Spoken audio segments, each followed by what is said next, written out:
Hello, hello.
Hello. What's up, brothers? Today no green screen, so. How's it going, everybody? Wow. Tana, where are you? This is my little work area, my little workspace Nice. stuff. I got drawers and open up. I got all these tools and stuff, and I got calipers. You see calipers here to measure What the hell? all. Yeah, it's a workspace, I didn't know you play guitar as well. I tried to, Bobby. I tried to. I'm still Okay. trying. Let me do something.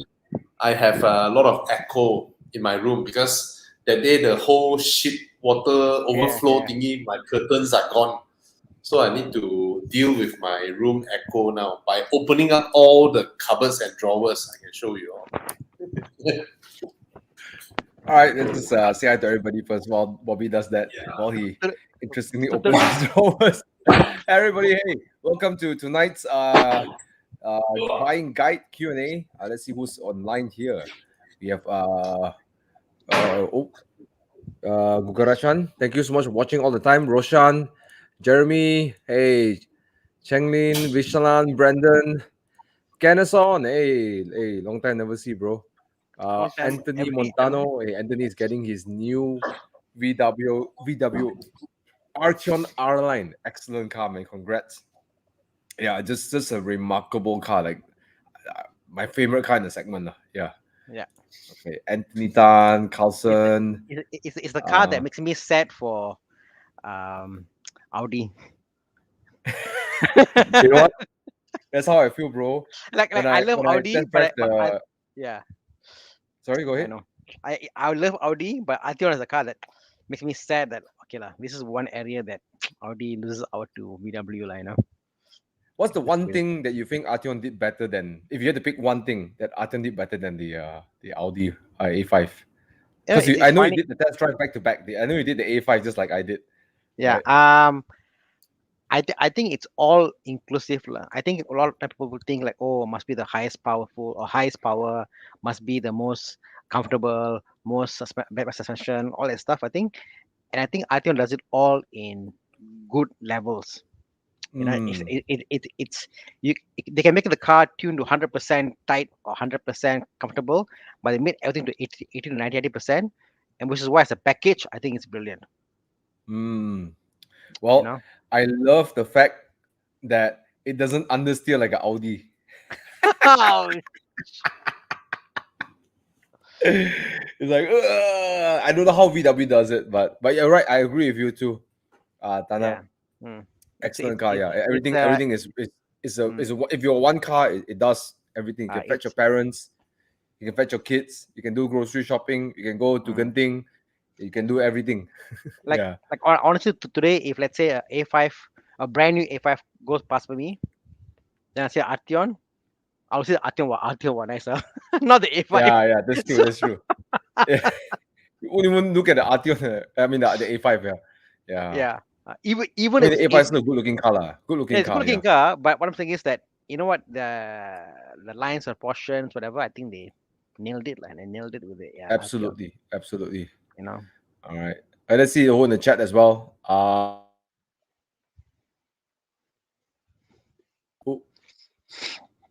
Bobby is stuck I got somewhere. disconnected. All right, got Jason Un. All right. Jason, are you on Mazda 6 now or what now? We need to know. Please comment. Let us know. Where are you now? Lexus, Mazda, we need to know. The world needs to know. Mazda, get the Mazda 6. Come on. All right. Kane, who's a hardcore Saab fan. I love Saabs, man. Looks so beautiful, man. Over engineered. And this, you know what? One thing I love the seats. Why? Seats are ridiculous. Yeah. Okay, so some people over here. Let's see. Joseph, Tiam Kiat. All right. Why don't we answer some questions while waiting for people for Bobby to come back? Right? Tana? Go for it, man. All yours. Hello? I think my internet is going crazy, lah. Yeah, I think I'm good. Yeah. So want to answer some questions while waiting for Bobby to come back. Yep. Bobby's back. Okay, so let's see what the question here. Okay, first one. Okay, wondering if C-Class Coupe is a good buy. Which C-Class Coupe you're looking at? It also depends. What kind of Hey, driver are guys. you? Like, hey, Bobby. Hey, okay, you can jump. We're gonna answer question while waiting for you. So Hey, Tana gone. What's going on? My connection just went down just now. Oh, shit. I disconnect again. it's okay. Oi. So I am here. So I'm still here. C-Class Coupe. Am I here? Quick one. I put down a down payment to almost buy the car. I saw it. I love the shape of it. Love the interior finishing. When I test drive the car, I took back my money. Okay, there's nothing wrong with the car, guys. It's a great car. My struggle with the car is just the handling. The steering just doesn't give me enough direct. It's not so accurate lah. Not accurate enough for me lah. That's just me. Okay, but I think the rear seat's a bit small. The 4 Series have better rear seats. I think if you have the money and if you're a cruiser, you like the car that cruises and stuff, look at the E-Class if you can afford it. Yeah. I don't think the price is that far away. Yeah. Yeah, man. Go for the E. Am I still here, Thomas? You're Sorry. here, but lagging lah. Yeah. Oh shit. Yeah, my time connection just went off just now. It just went like Mine's on time as well. It's really bad. Yeah. Don't worry, guys. If I keep disconnecting, I'm just gonna switch over. But hey, GTFO, if I help you answer the question, if you can stretch for the E if you can, right? Yeah. Just to get so much more of the E. Yeah, and just a much better looking car. Like E has beautiful proportions. I'm very visual, and the coupe is like, wow, sexy, man. It's it's But if you like that, very if you want to drive different fast, you want to go toge, you want to whack mountain roads, then maybe the C-Class Coupe, E-Class Coupe is not the car for you lah. All right, this is my input. Okay, yeah. Speaking of toge, I saw a comment just now, Thomas. I saw a comment just now that is addressed to you. Ta-da! Yeah. Yes, I bought them again. Oh. Yes. Hey, Chiang got picture. Show everybody Thomas's new car. He got a nice ad. so now all watching don't the mind. video will understand why we They're talking about Megane last week. Well, Hey, got picture or yeah, not? Yeah, no picture. it's a ridiculous car to drive on Tokyo roads. I tell you, it's I think for the uninitiated drivers, people who just knew and then started Toge, right? The Megane is a handful. Mark 3, Mark 4, both are handful. They are not for the uninitiated or the Not light-hearted. for the uninitiated. So you on Sunday when I wasn't there, you had a good run with a Porsche GT3, Alex's Porsche GT3. For those who don't know, Alex is our colleague in Sarawak. You know, he flew over Yeah. briefly. Yeah. And yeah, how was it, man? Tell us. Oh, I was driving up with Alex. Was fun. It was wet. I was really wet, so we were quite conservative. Then a 718 Spider showed up. I've never seen any spiders for that matter. And then I was like, oh, and then he was chasing Alex. Though. He was chasing Alex. Now, if those of you who know Alex is a damn good driver, okay, so chasing Alex is like crazy, okay. He was chasing Alex, then and then I started to follow the 718 Spider, and it kept up really well in the wet. I think the Megane has quite an advantage in the wet, actually, you know, being front wheel driven and stuff. But it was just epic. I was doing a review for my Megane, and I pulled in the side lane, I was driving, and then boom, boom, I was like, whoa, Spider chased them. And then the review was gone. So I just want to ask this, Thomas. You know, like you drove your Megane RS. Yours is 280 or 300? Oh dear, I lagged again. 280. Or was it 280. Thomas? 280. 280. It's me. I'm lagging. All right. So at that moment when Alex in his GD3 and then you saw a 718 Spider behind, were you like, I should have brought out my Spider today? Then you would be like No, I Like love them again. it would be a It's fun to be a car that some people just don't care. Like no one like really like they look down at you because you're a hatchback, right? You know, and then you can just like you know. It's an interesting point you make, Thomas. I mean, everybody has got a different, I guess, affordability point. Everybody can afford different cars, but if you if you can afford X amount, and let's say you buy another car, it's a third of that, and it's a car that you don't mind like really pushing it. You are very liberated to push it, I guess. Correct? It's a very liberating feeling being able to push this kind of cars. Like, you know, with the Spider, you're like, okay, it's a Spider, I'll push it, but I know my limits. Like, I always go 70%. With the Megane, like, okay, like 80. Sayang the car. It's like, where's the 100? Where's the 100? You're finding the 100%. Yeah, so it's nice. It's nice to have the car for you. You know, yeah. It's my daily Happy life. for you. Congrats, Thomas, on that. Yeah. Congrats, Thomas. Okay, this one. I mean, finally the picture came in. We just wanted to end the. No, that's not his car. That is Ryzen's car, right? The orange one is Thomas. My one behind it, the orangey one. Yeah. Tonic orange. Yeah, tonic orange. Tonic orange. I usually hate bright colors, right? But then this one I love. I love this bright color. Yeah. Nice lah. The day we have all the Frenchies, like Peugeot, Citroen, all in. So cool. We have two Citroens that day. Two Citroens, you know, one Peugeot and two Renaults. That's pretty nice. Pretty nice. Go. Drive. Yeah. Okay. For Wazy, I mean, if you're loan approved, there's no maintenance on the car. It's maintenance free, right? You buy a BMW, it's 5 years maintenance free. So as long you're loan approved, you don't need to worry about your take home pay or whatnot. Really, right? Yeah. If you're loan approved for your attitude, the loan is approved, but I guess what is your commitments like? No, if you can spend the money, spend like, no. Nothing else to spend for. Yeah, I think it's a question to answer, man. Because if you have a family, you got 2 kids, you know, it changes the whole number. But I think if you're single, you know, I think 10K you can get it also lah. But you know, again, like there are priorities lah. But I would always purchase.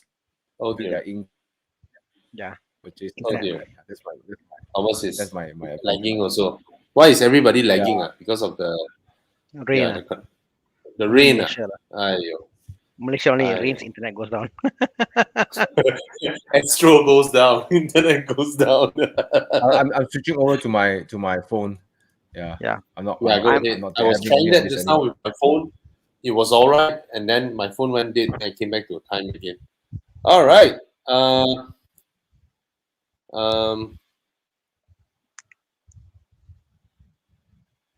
Oh, what's that? Atana is gone. Oh, am I gone? Oh shit!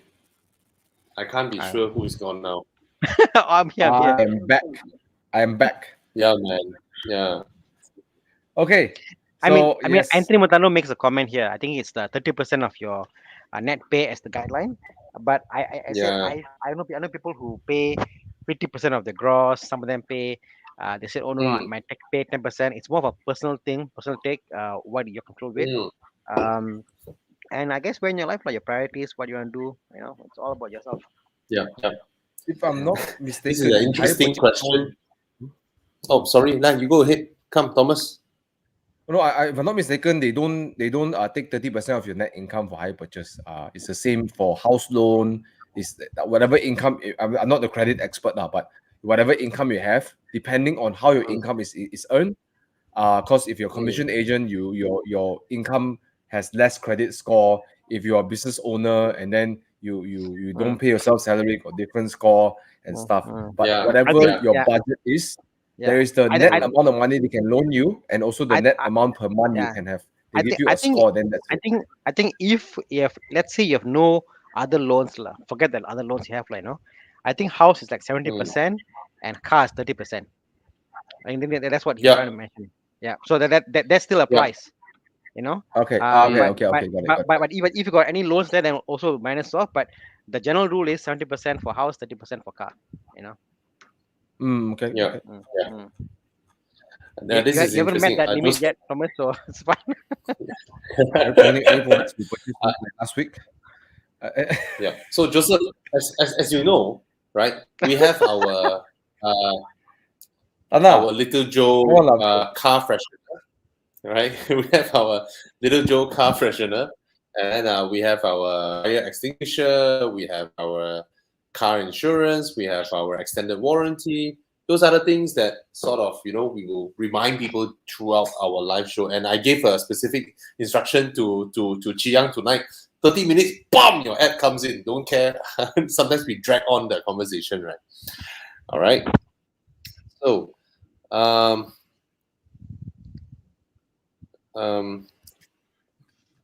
okay, there's a lot of Many questions questions. already. Okay. A lot, Cornelius. a lot. Cornelius. Okay. E90 325i or Mark 6 GTI for fun, practical, reliable car. Both are too old to rely on their inherent reliability. It has to be from the previous owner. Serious, they are too old to rely on their inherent reliability. They're too old. One So might end up you having engine rebuild because the piston failure. One might end up Yeah. having a failure because of timing chain failure. So you take a pick lah, piston or timing chain. I would Yeah, not. yeah. But let's say you're ready to swallow that bill. I think let's just say fun. Put practical aside. But say fun. Which one more fun? MK6 GTI. That's for me. GTI lah. Yeah. GTI lah. Provided you're a pro driver, you know how to wheel spin and slide with a not so powerful 2.5 NA, then by all means, man. E90 is a heavier car. No matter what it's said and done, it's a heavier car, heavier platform. It's a sedan, you know. It's a very sharp driving car with hydraulic steering and all that, but it's nice. It's a nice car. I remember I quite liked the car when I reviewed it back then. Now you know how old I am in this industry. I reviewed the E90 from brand new. media, from BMW. Yes. Wow. Yes, bro. It's funny for me. Now once in a while, I look at a car and like, okay, I want to buy this car, and I look at car review, and your video comes out, and I look at Bobby and like, wow, he looks so different, Bobby, when he was younger. Oh, shit, man. And that was just 5 years ago. Imagine I start doing videos in 2008, 2009, man. Okay, Tana, when I entered the industry, YouTube was like what? Facebook was 1 year old. when I entered the industry. Facebook was 1 year old. iPhone was 1 year old. YouTube was about 2 years old or 3 years old. So Wow. yeah. Anyway, Mm. the time was magazine time lah, huh? Okay, I'll Yeah. fly through some of the questions. All right. Fiona Lau. Hey, I haven't say yet. I vote. Wow. Okay lah. I vote for Mark 6. But I Go can vote ahead. there also. Go ahead. I mean, Fiona, go ahead. I vote for Mark 6 also. Yeah, I had some reservations when I saw the car, but when I test drove it, it doesn't have much flaws for me to pick on, you know. And it has frameless doors, you know. It has enough room. It has a large boot, you know. It drives decently well. So for a stylish, small, luxury sedan for a lady like you, go ahead, you know. Yeah. But do check out a Mini as well. I mean, if you are okay, you know, just cross shop them. Yeah, it's within the price range as well, isn't it? Yes, Mini is their price range. Yeah. My wife. So Yeah. no faults here. I mean, just no, just go ahead. All right. Oh yeah, I forgot to tell you guys. This afternoon, right? I was reminded by this comment. This afternoon, I put on my Facebook. I said, any guys who sell cars for a living, right? If you come on our show, later on we'll give you. Oh, Tana is out. Okay, later we'll give you a shout out. You know, you just post your dealership, your contact or whatnot, right? Then we highlight your comments so that people see you, and they want to buy a Toyota or a BMW or whatever. They see you, and then they can contact you, right? Just a small gesture on helping our little community here, huh? Okay, Tana is out. Yeah. All right. And what's next? Questions you wanna focus on? I have a lot. I'll go with a proper car buying question. I wanted to buy Arteon, end up with Tiguan R line. Family priorities. Yeah. I mean, the additional boot space and additional seat. Yeah. You know, that's how. Yeah, not a bad car in any way. All right. Wow, this one SA asked me question. What you sell Toyota? You ask me, should I go for a new Toyota Camry or a Mercedes E200 year 2020? To be honest, in modern day Toyota, right? They don't, especially Camry, they don't lose out in comfort or luxury or quietness over a Mercedes. Okay, Mercedes interior is definitely prettier, way prettier than the Camry interior. And in terms of drive, right, I think the Camry's chassis is actually livelier. So, but if you are currently driving a Toyota already, if you are itching to try a Mercedes, by all means, man. By all means, if you can afford it, it's UMW Utara, no. He's representing Toyota, and then he pick you up in a Mercedes. Yeah. So you should drive the Camry. Or you get a Toyota Crown or something. Then your customer like, hey, how can I get this? How can I get this? Yeah, man. All right. But by all means, to me, comfort and all that, the Camry doesn't lose out to the E-Class in any way. Except the E-Class is way prettier, huh? E30 or 190E. Depending on your depth of your pocket. If your pocket is deeper, you can buy E30. If your pocket lighter, go 190E. All right, because E30 prices has been going up. There's one in the market now for like 17,000 though. Very rarely you find a good E30 for good price, but there's one 18,000. Someone do the project halfway marketplace. But E30s are bloody rust buckets. The only advice for you is please get the E30s after the 1987, the facelift, the M40 engines, because the pre-facelift rust buckets. Yeah. I never liked the looks of the 190E lah. I just couldn't bring myself to the looks of it lah. All right, this is not a good representation of the 190E. This one is a Cosworth. This is the Cosworth lah, right? Yeah. but I'd rather go for W124. I'd rather go W124. 190E is I think around 10K, 10-15K you can get them. Whereas E30 sedans, they are 30K, 25, 30K, 35K. You know, 30K, I'll go for a 159, bro. 30K. 159. Oh, Okay, Anthony just asked this question. Hi, Bobby. 30K. buying guide for my mom. Get her an Alfa Romeo 159. Ask her to join for our drives. I met your mom, what, right? So you brought her for our driver. So you drive an Arteon. Your mom drives a Alfa Romeo 159. You know, let her feel the vibe of the 80s and 70s once more. Alfa You know? Romeo. The ticket what Yeah, am I? yeah. Then give her an 80s hairstyle. You know, she will feel young all over She again. wanted something reliable lah. So I guess if she's driving the Vios, bro, keep the Vios. The Vios is good. I cannot see any other car more reliable than 2012 Vios. You sell it, what else you gonna get, Yeah, right? yeah. Mm, Or you, I mean, I don't know, man. Anything else? Jiang is quick, huh? Yeah, Alfa Romeo. but I guess the cars that we're looking at is like my view of Saga means it's more of the simple cars to buy. Stick to the Vios lah, bro. Yeah. Who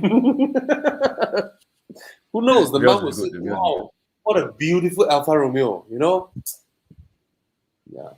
I think Then his when the mom Alfa has. Romeo breaks down, when the Alfa Romeo breaks down, then Anthony. The Arteon Arteon is there to save the day. The Arteon will be there to save the day, right? Give her Yeah, that's true. some spice, you know. I think your mom has seen through so many things, you know. A car breaking down is a small problem for her, I reckon. What about a Polo, Mm. Bobby? Huh? A Polo. I always believe that when you change a car, you look for an upgrade or something. If you shrunk in real estate, you're not upgrading.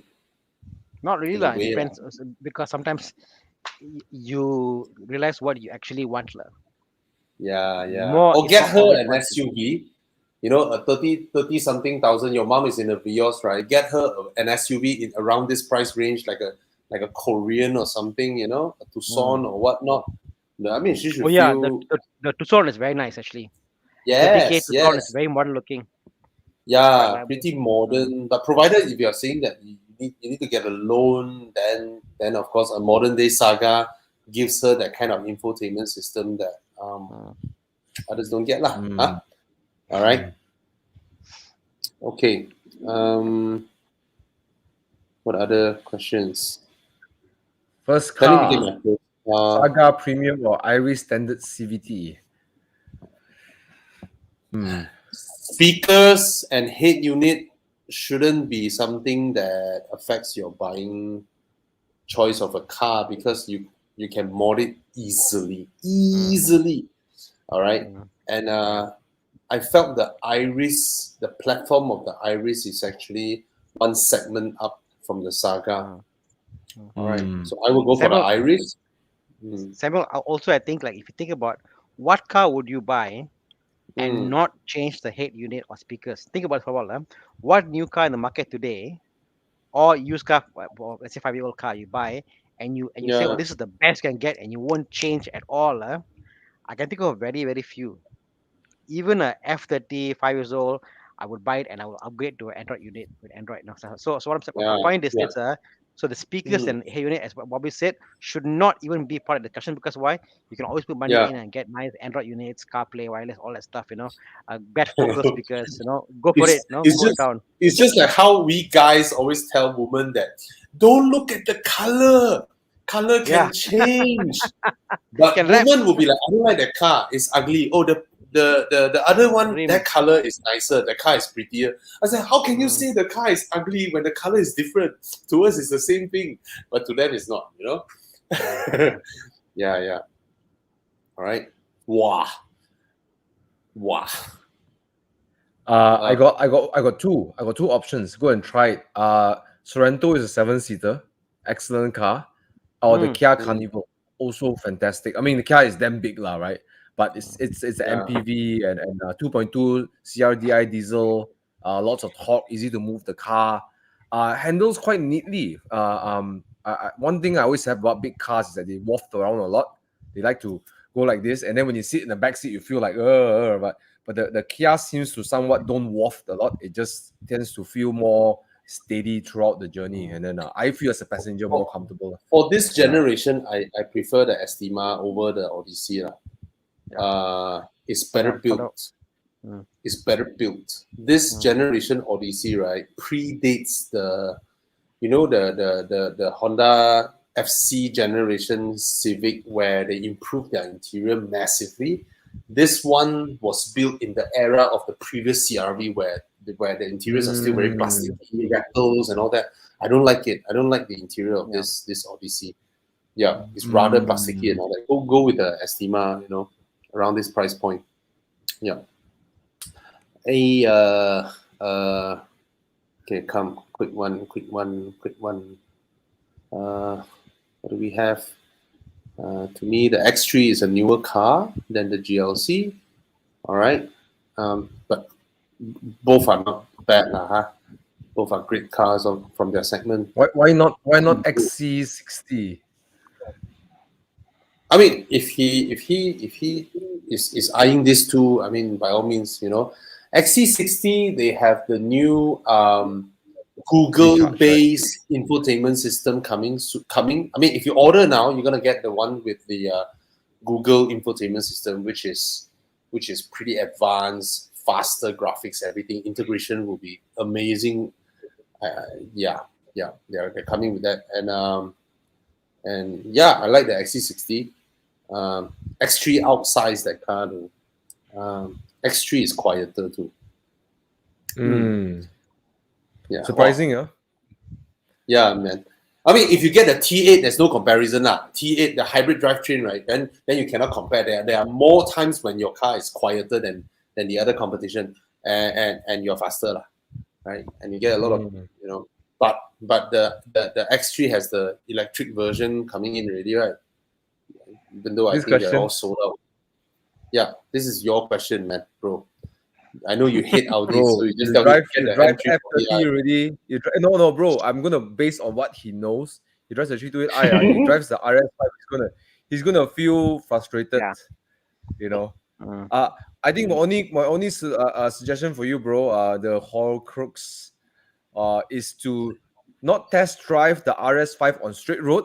Go and test drive it on a few corners. Okay, because sometimes when you test drive, you don't feel like the sales guy won't let you test drive on curvy roads. You tell them, look, I'm not going to drive fast. I just want to take a few corners to feel the car, right? Then if you're okay with that, then get the RS5. If you're not okay with it, go to the M340i. It's more familiar. It's easier for you to drive. Okay, I'm not sure about the RS5. Yeah, in that sense. Yeah, I'm speaking to you as a BMW. But the drivetrain of the RS5, the 2.9 turbo, is amazing, Solid. Okay, guys, we're gonna go for a very, very quick break. Then we have a familiar friend hopping in today, and his car is going through a little bit of a, I don't know, man. He showed me the pictures. Thomas, later if we have the pictures, I'm not sure. Let's go for a break, and then we come back with our guest here. All right, Jiang.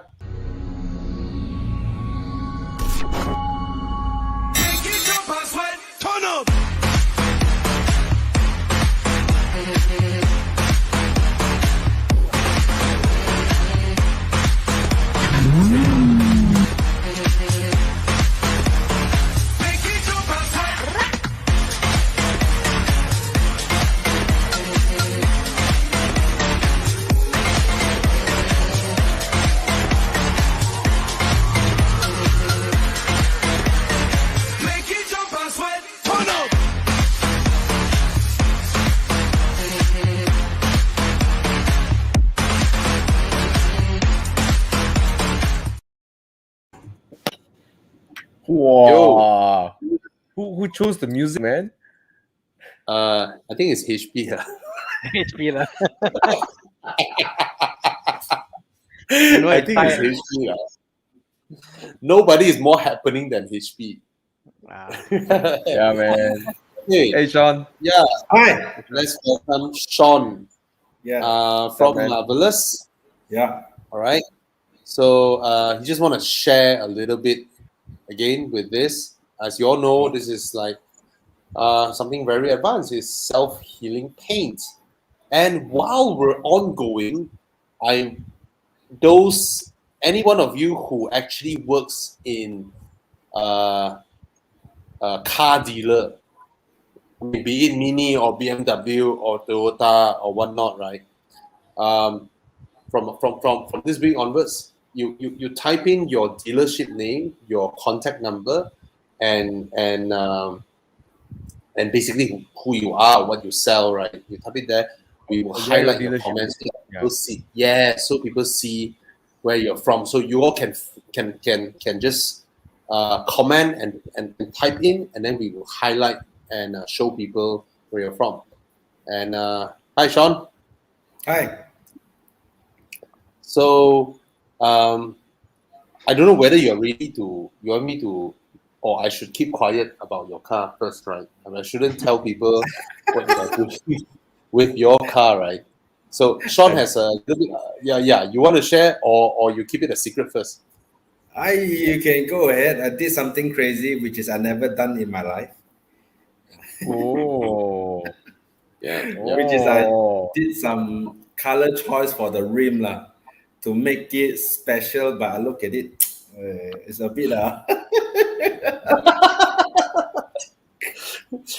I've seen people with front wheels in one color and rear wheels in one color, but you choose to go left and right. So it's pretty Yup. interesting. So if I see you coming from this Oh. direction, your wheels are blue, and then you are overtaking me, your wheels are yellow or gold It's like color. Two-Face, huh? Two-Face. Blue and Yeah, gold. yeah. Wow. in the Yeah, photo, man. you look at the rim is blue, but in reality, it's a little bit like blue, a bit mixed with green. If it's a car like the Audi camo, like half white, half black, kind of paint. I've seen the movie. The photo, I've if you seen that. want. Oh, Have you seen and those Sean. camo wrap? Yeah. Yeah, and for those of you who didn't know, Sean actually drives the most famous Audi RS3 around, Aiyo. and also the most famous Ford Mustang convertible. Yeah. Yeah, that is his car. Yes. It's I remember this car. beautiful. Few times. Yeah, man. Yeah. Very, very striking. And now the wheels are colored, huh? What? This photo is the moment when the car still normal. Now it's a bit like, wow. The objective is to catch people attention when they can snap photo and post their social media. Then, of course, it will appear marvelous, the wording lah. Some free Yeah. advertisement, so called. But eventually, the color mixture is a bit like, a bit cannot accept lah for me. But recently, I drove the car up. It did the objective well. No? A lot of people taking photo. No? Oh, nice. See, this owner, Nice. the bola very besar, this owner. So is it bright yellow? The left one is blue and green, mixed with green. The right side is gold color. Recently, I went to Publica. There's a few ladies. Take their courage. Sir, can you slow down? I said, who the hell are you? Then I will just wind down the mirror and they said, what you want? He said, can I take some photos, sir? What? Of course. What? Yeah, go ahead. I said. During my journey driving the RS3, nobody give a shit. No? Nobody give nothing. No, just drove like that. Then normal car. But the RS3 is a sleeper car lah. Supposed to be. Yeah, a lot of people is like, oh, this car for buying vegetables. No, and pork. I also agree with you, Sean. My Spider, nobody say anything one. No. It's just but my Mini Cooper Classic come out, everybody want to talk to me. Yeah, true. That kind of feeling. Yeah. Now, Thomas, your Porsche attracts men, right? Yes. Your Mini attracts women. True. Funnily enough, Bobby, with the MGF, people come and say, "Hey, cute car." Yeah, I do get that, like, because it's not a common thing. It does, I guess, make people more happier to see you or talk to you, whatever. Right? Like, so there's something about unique cars, like, and the color is But this fantastic. car is unique. This car is unique. Yeah. Even the rate was really quite unique because you hardly see Mustang convertibles around, so that's really unique for me, lah. Yeah. Yes. Yeah. Yes. And Sean, your car is actually the first one that was painted with the self-healing paint, right? Marvelous self-healing Yes. paint. Yes. So My car is the first. and we've done multiple times of scratching his car and then seeing it many times. heal under the sun or under the heat gun. And very soon you'll be doing it to my car, right? Mm. When you're gonna do Yeah, quite cool. that. Recently, we also met one customer, which Mm. is it blows my mind lah. Because in marvelous segment, I would say we always provide self-healing, paint protection spray to the car owner. People say, okay, I buy something which is met the objective. Yeah. But recently, I get one customer. It's none of what I mentioned. Mm. I'm asking him. Yeah, thank you for choosing marvelous. By the way, how do you know marvelous? Then he said, of course, through Horizon channel. Then he said, oh, so many choices. Why you choose marvelous? Oh, he said because this is a lifestyle. I was like, what? Lifestyle. Lifestyle? Can you elaborate more? I said, yeah, people buy EV, you thought it's because of electric, say petrol. I said, oh, but then? I said, no, because of lifestyle. I said, will you True. buy the Tesla if the company is owned by Elon Musk? I said, I was like, oh, goosebumps. So it's like, if the electric car is owned by Sean, would you buy? I said, oh, wait. I was like, oh, okay. I learned something, no. I was like, oh, so you buy marvelous because of lifestyle. Because normally, every time we deliver the car to car owner, like Bobby, I'm the one who always do the QC. And I will show in front of the car owner if he willing to witness. Some car owners say, no, this is too hard for me. No. That customer is like, why you show me? It doesn't need. Because it's a lifestyle. Why you want to do the kind of thing?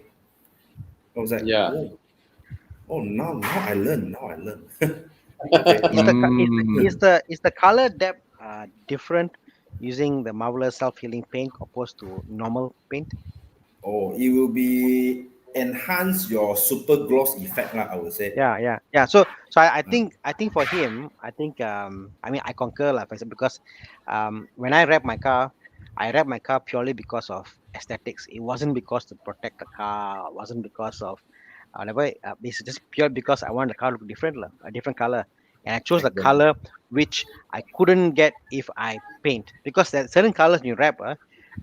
No way can you get that color if you were to paint it, because the whole matte finish you can't get.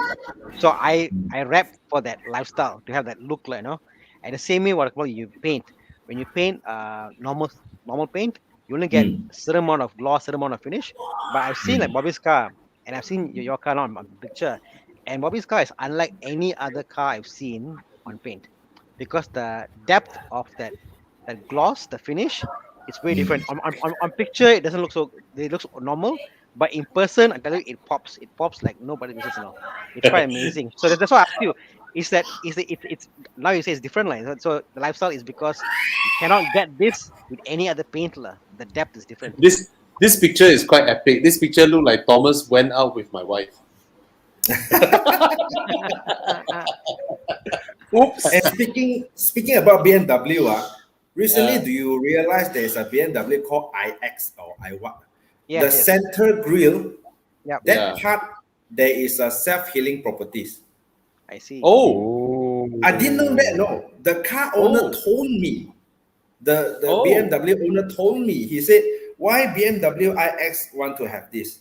You thought it's really for stone chip, man? Oh. And because that particular small part is only on the small little grill, no? And do you really think the stone will choose which side to hit when they jump up, and then you think, okay.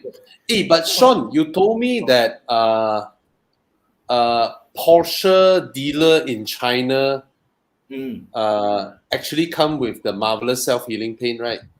Yeah, but without the brand, because they doesn't want they want their own brand.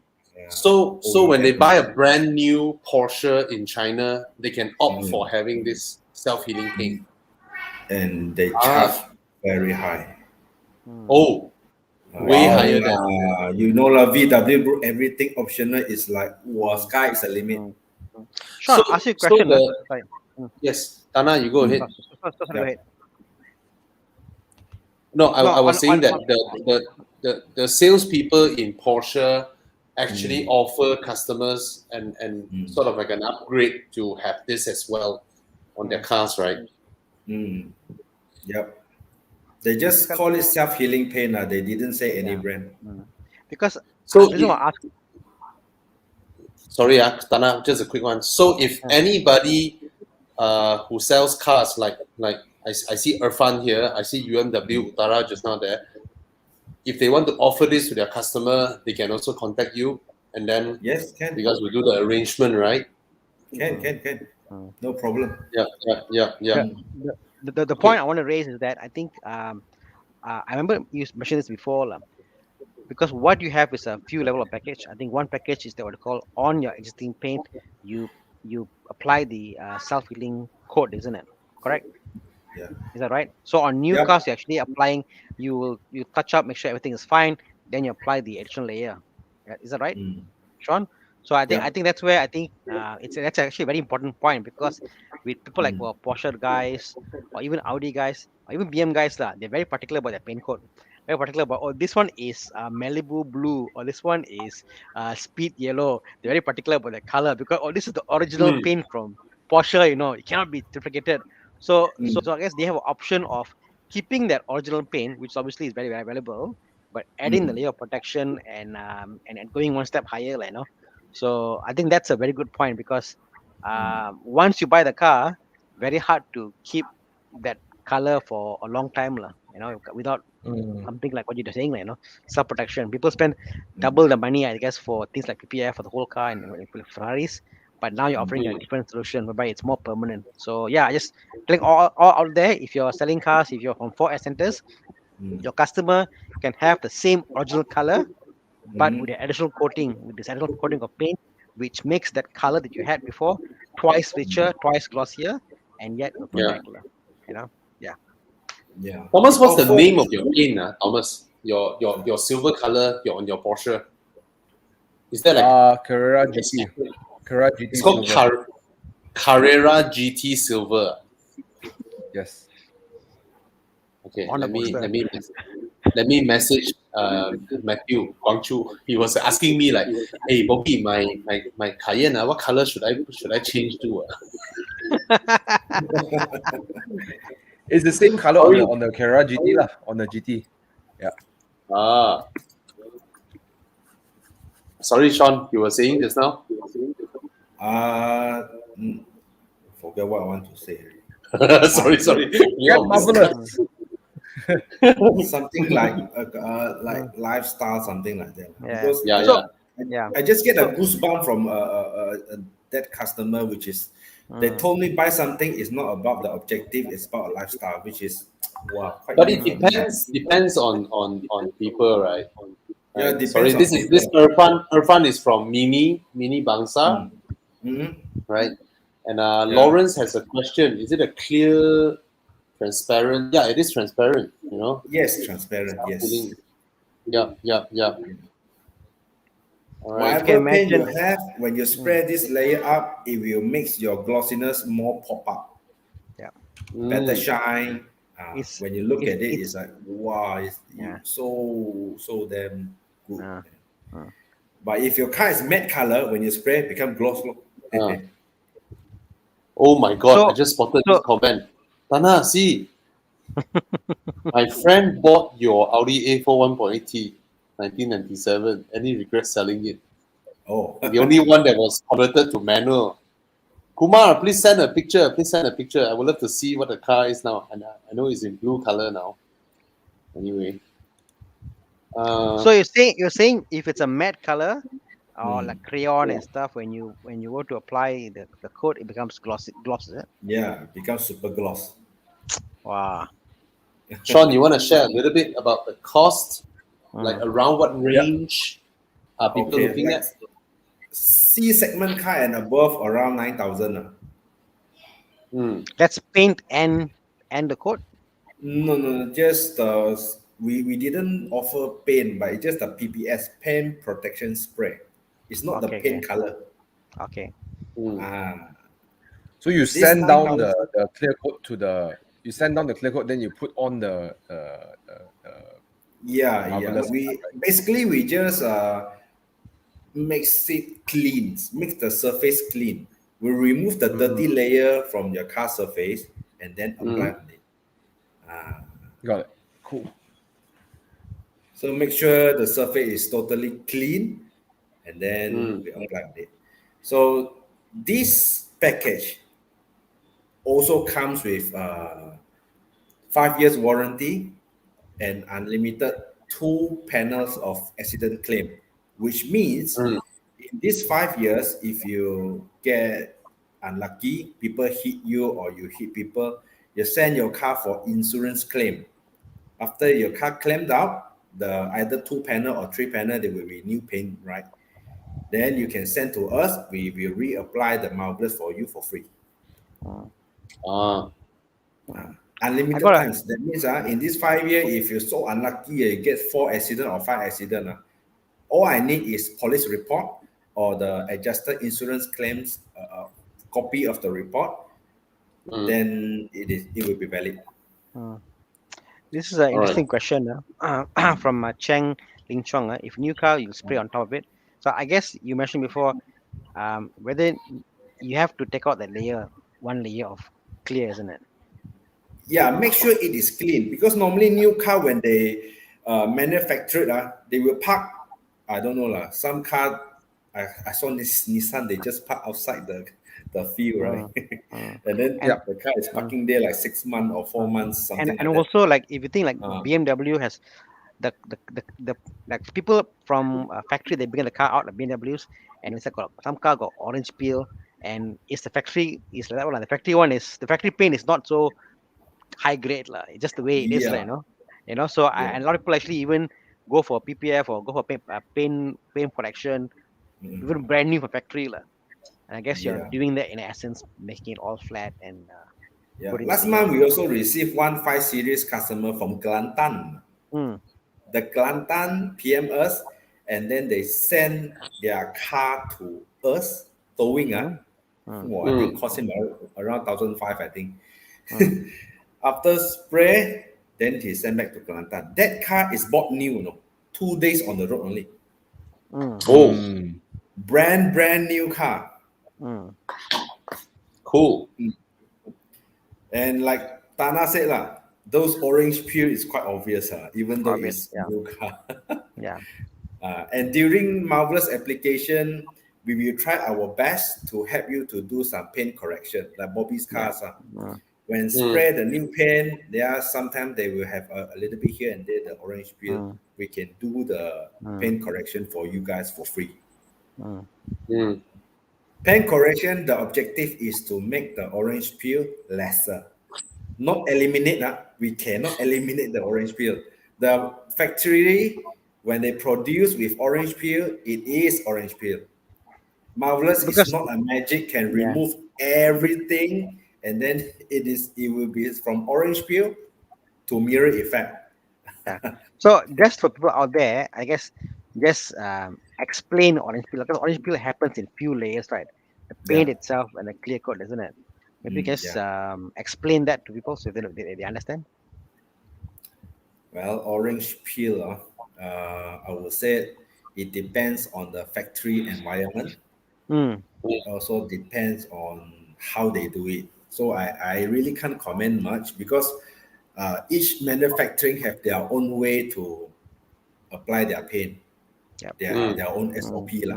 So I'm not convenient to comment much. Yeah, it's But normally Continental car, if you guys notice, I don't care, you name it, BMW, Mercedes, Audi. When you look properly, their paint, it's a bit like a orange peel, quite heavy one. Yeah. Orange peel, You know my what's understanding interesting? is that Thomas, you can't. okay. You go ahead. No, it's okay. No, you say, Thomas. Go ahead. Later you'll forget what No, you I just want want to from my side, maybe I'm more liberty to say because I'm not I'm not a paint company, no, I am a detailer, Yeah. let's say of an Yeah. establishment. Orange peel is very simple, guys. Just basically you spray the paint. Paint is being suspended by a volatile liquid that will evaporate. So the liquid evaporate, it leaves the solid behind, and then therefore you see the crevices. That's Yeah. the orange peel. So it's a Yeah. natural process. Mm. If you really, I talk to a lot of painters, a lot of the lao jiao, the old painters. They say actually orange peel a little bit okay one. If the car is too perfect, it's something you feel very weird one, because they've done many cars. They remove orange peel. You look at the car, there's a very unnatural shine to it. It's very unnatural. Yeah. So little bit orange peel, like Sean say, don't expect them to remove. In fact, I would say I will advise against removing it, because you look at the paint, it's like, why the paint look like mirror? Like your brain does not like a car that looks like a mirror. But there is a degree of acceptability lah. Sometimes some orange peel is sibei jialat, some Yeah. orange peel is acceptable. But To me, normally good painters will leave a little bit of orange peel Yeah. behind, so you feel easy on your eyes. Yeah. To me, it's more of they said about consistency, because some orange peel happens because I mentioned that the thinner in the paint evaporates and it shrinks, and then it's like an imperfection lah, and they put many layers of paint on top of it. So if you see one panel orange peel is heavier and one panel is lesser, that one got problem. But if they're consistently what they call all orange peel, it's okay one. It's fine. So as long as it's consistent, it's fine. When they say orange peel problem is when the factories like that, it's like this, for example, the level of humidity, where it's painted. Sometimes the car will come in the shipment from container, park in the yard, and then quack clank an accident, a bit of scratch there. They put local paint, they touch up the car again from BMW, and they get the car to you. So those cars got some issue lah, and that's where the paint PPF guys comes in and they correct the paint and they will do their magic, to make it acceptable, as said, it's an art, Yeah. it's an art form, as said, definitely. I just want to highlight this one. This question was asked from a mindset of coating, right? Coating will have like a limited time span, but Marvelous acts like your clear coat on your paint. After they paint your car, right? They have the paint and then they have the clear coat.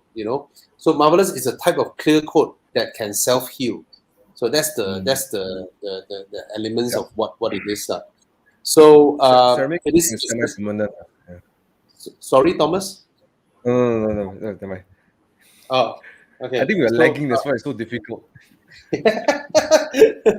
Sorry, Sean. You wanna tell people a little bit about where is it from? And then why is it launched in Malaysia first? Like Marvelous. This chemical is from my boss lah. My boss is Mr. Werner Urban in Germany, Blue Chem Group. Blue Chem, right? Blue Chem Group in Frankfurt. Out of Frankfurt, they call Salfett lah. Salfett, small town, little town in Germany.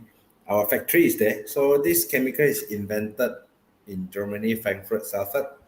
So why this chemical launched in Malaysia?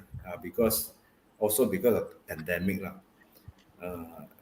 Eventually, we have a big plan. We want to launch in Germany also, but due to the pandemic, we face a lot of restriction from the government and also from the publicity. And then during that time, Malaysia is the only country so-called safe. That time during Muhyiddin or Muhyiddin. Before it spiked up. Before it struck like a rocket, that time Malaysia is so far the best country to start. And also because I'm living in Malaysia lah. Because I'm the one who handling Southeast Asia region for Blue Chem Group. So since I'm living in Malaysia and my boss looking at the statistic, Malaysia safe can you do it there? I said, oh, of course can then we do it here.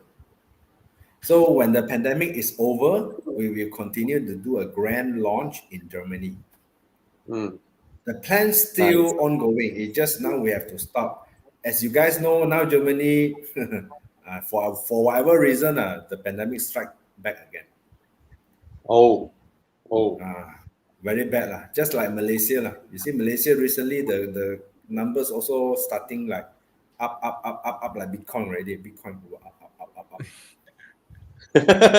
So, any paint shops can also contact you, right? If they want to have this product and this service to offer to their customers, they can contact you. The Marvelous website.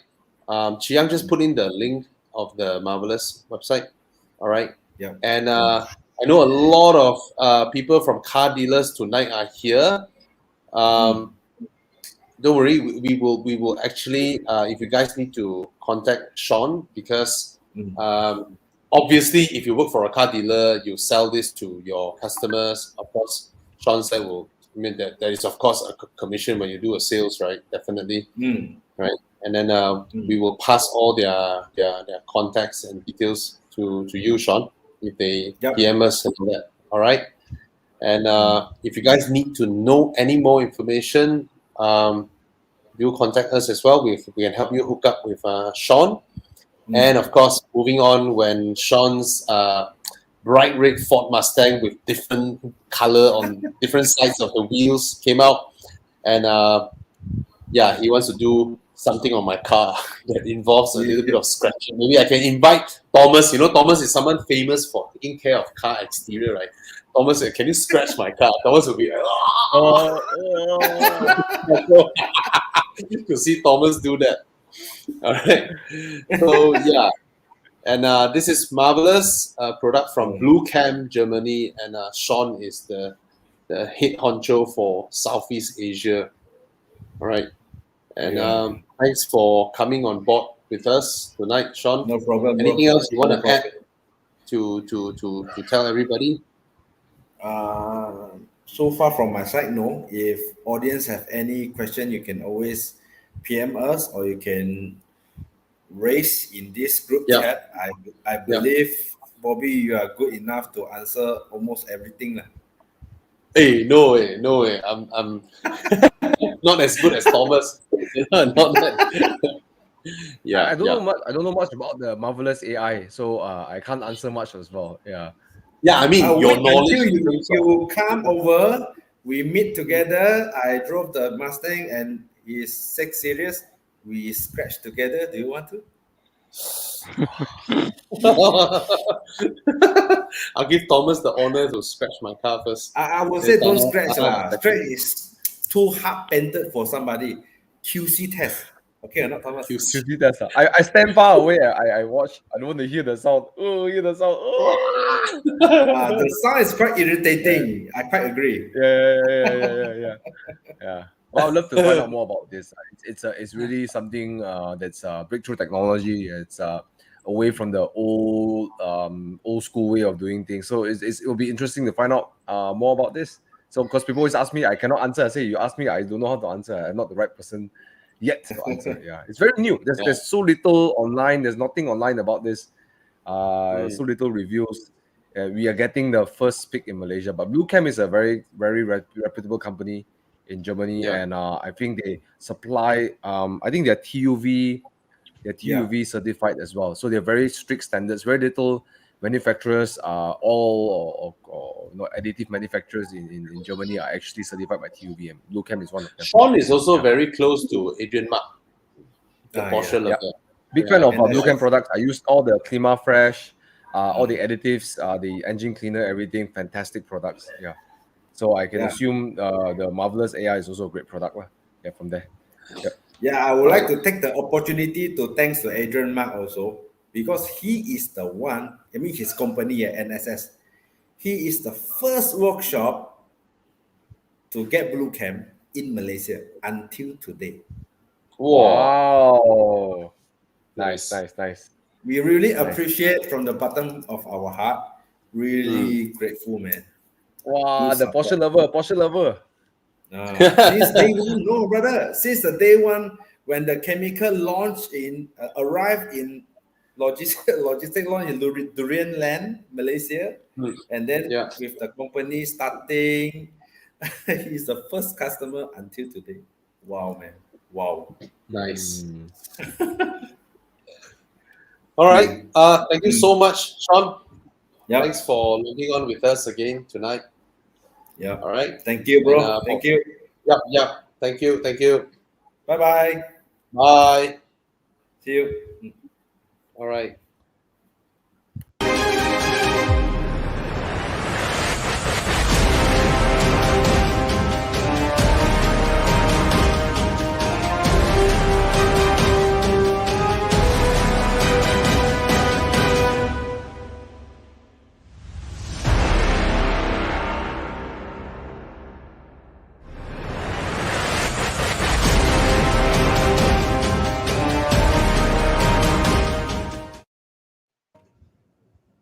Oh, Thomas went to grab his drinks.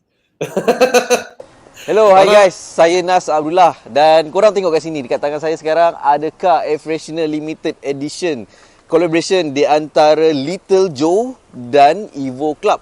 Korang dapatkan, lepas tu korang post story dekat Instagram and then korang boleh berpeluang untuk dapatkan 1 tahun supply car air freshener daripada Little Joe ni. So, join kontes dan jangan lupa follow The Horizon Club dan Little Joe punya Instagram. So, let's go! Let's go! That's nice for you. Hey, what drink is that? Soda water. I'm fasting. Wow, serious? Soda water. Water. Yeah, I me and rather Kana off. were fasting for 36 hours. Hey, why didn't ajak me, bro?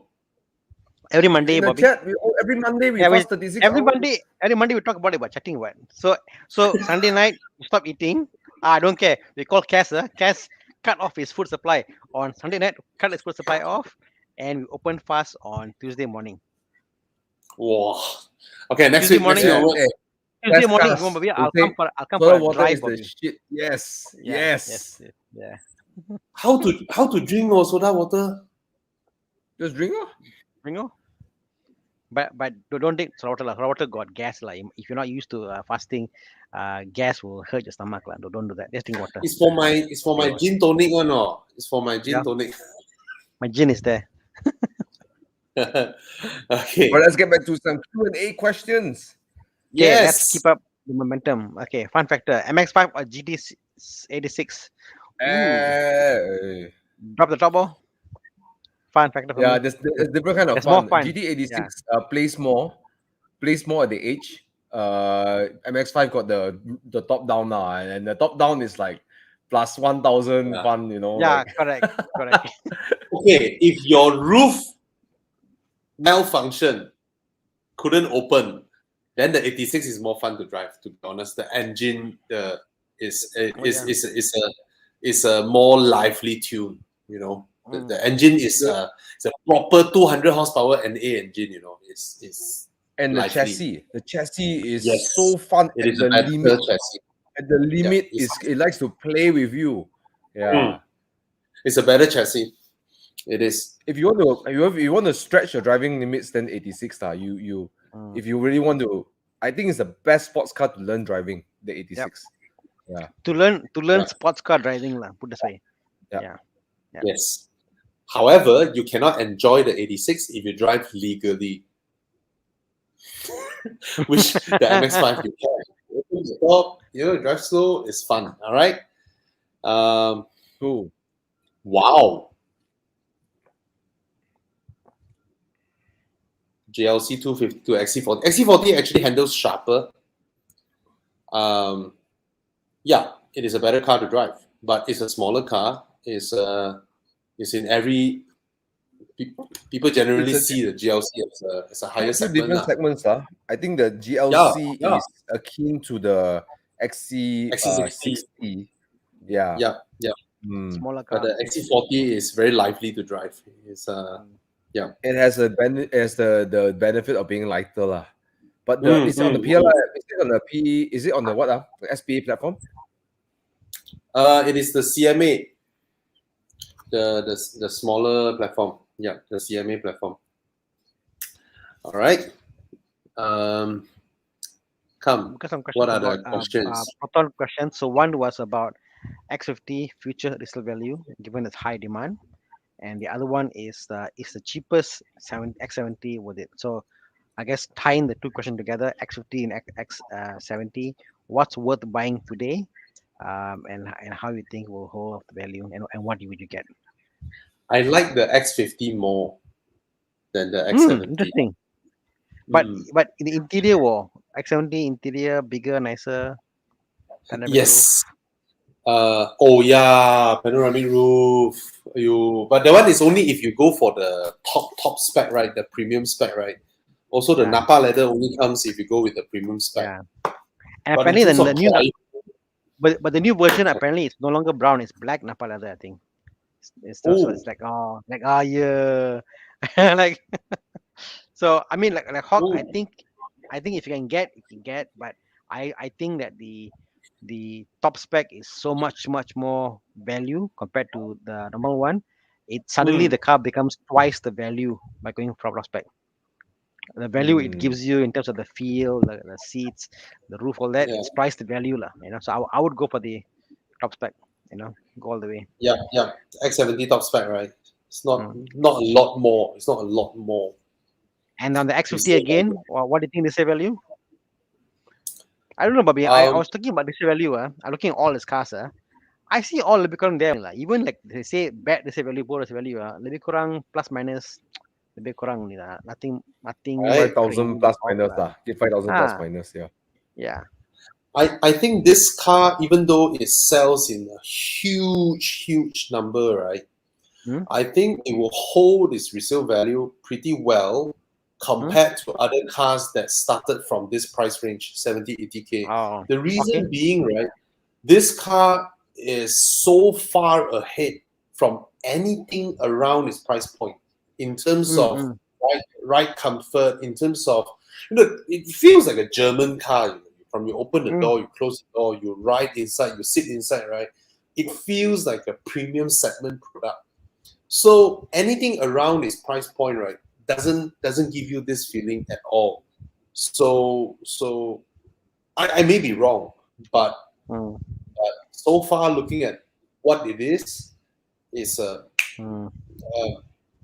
yeah. I mean, Where I think when it comes to the point got used X50 for sale in the market, then the Ativa look at X50 like yeah, I better get X50 lah, So yeah, I also think the price will hold better than yeah, other man. cars in the price point. Yeah.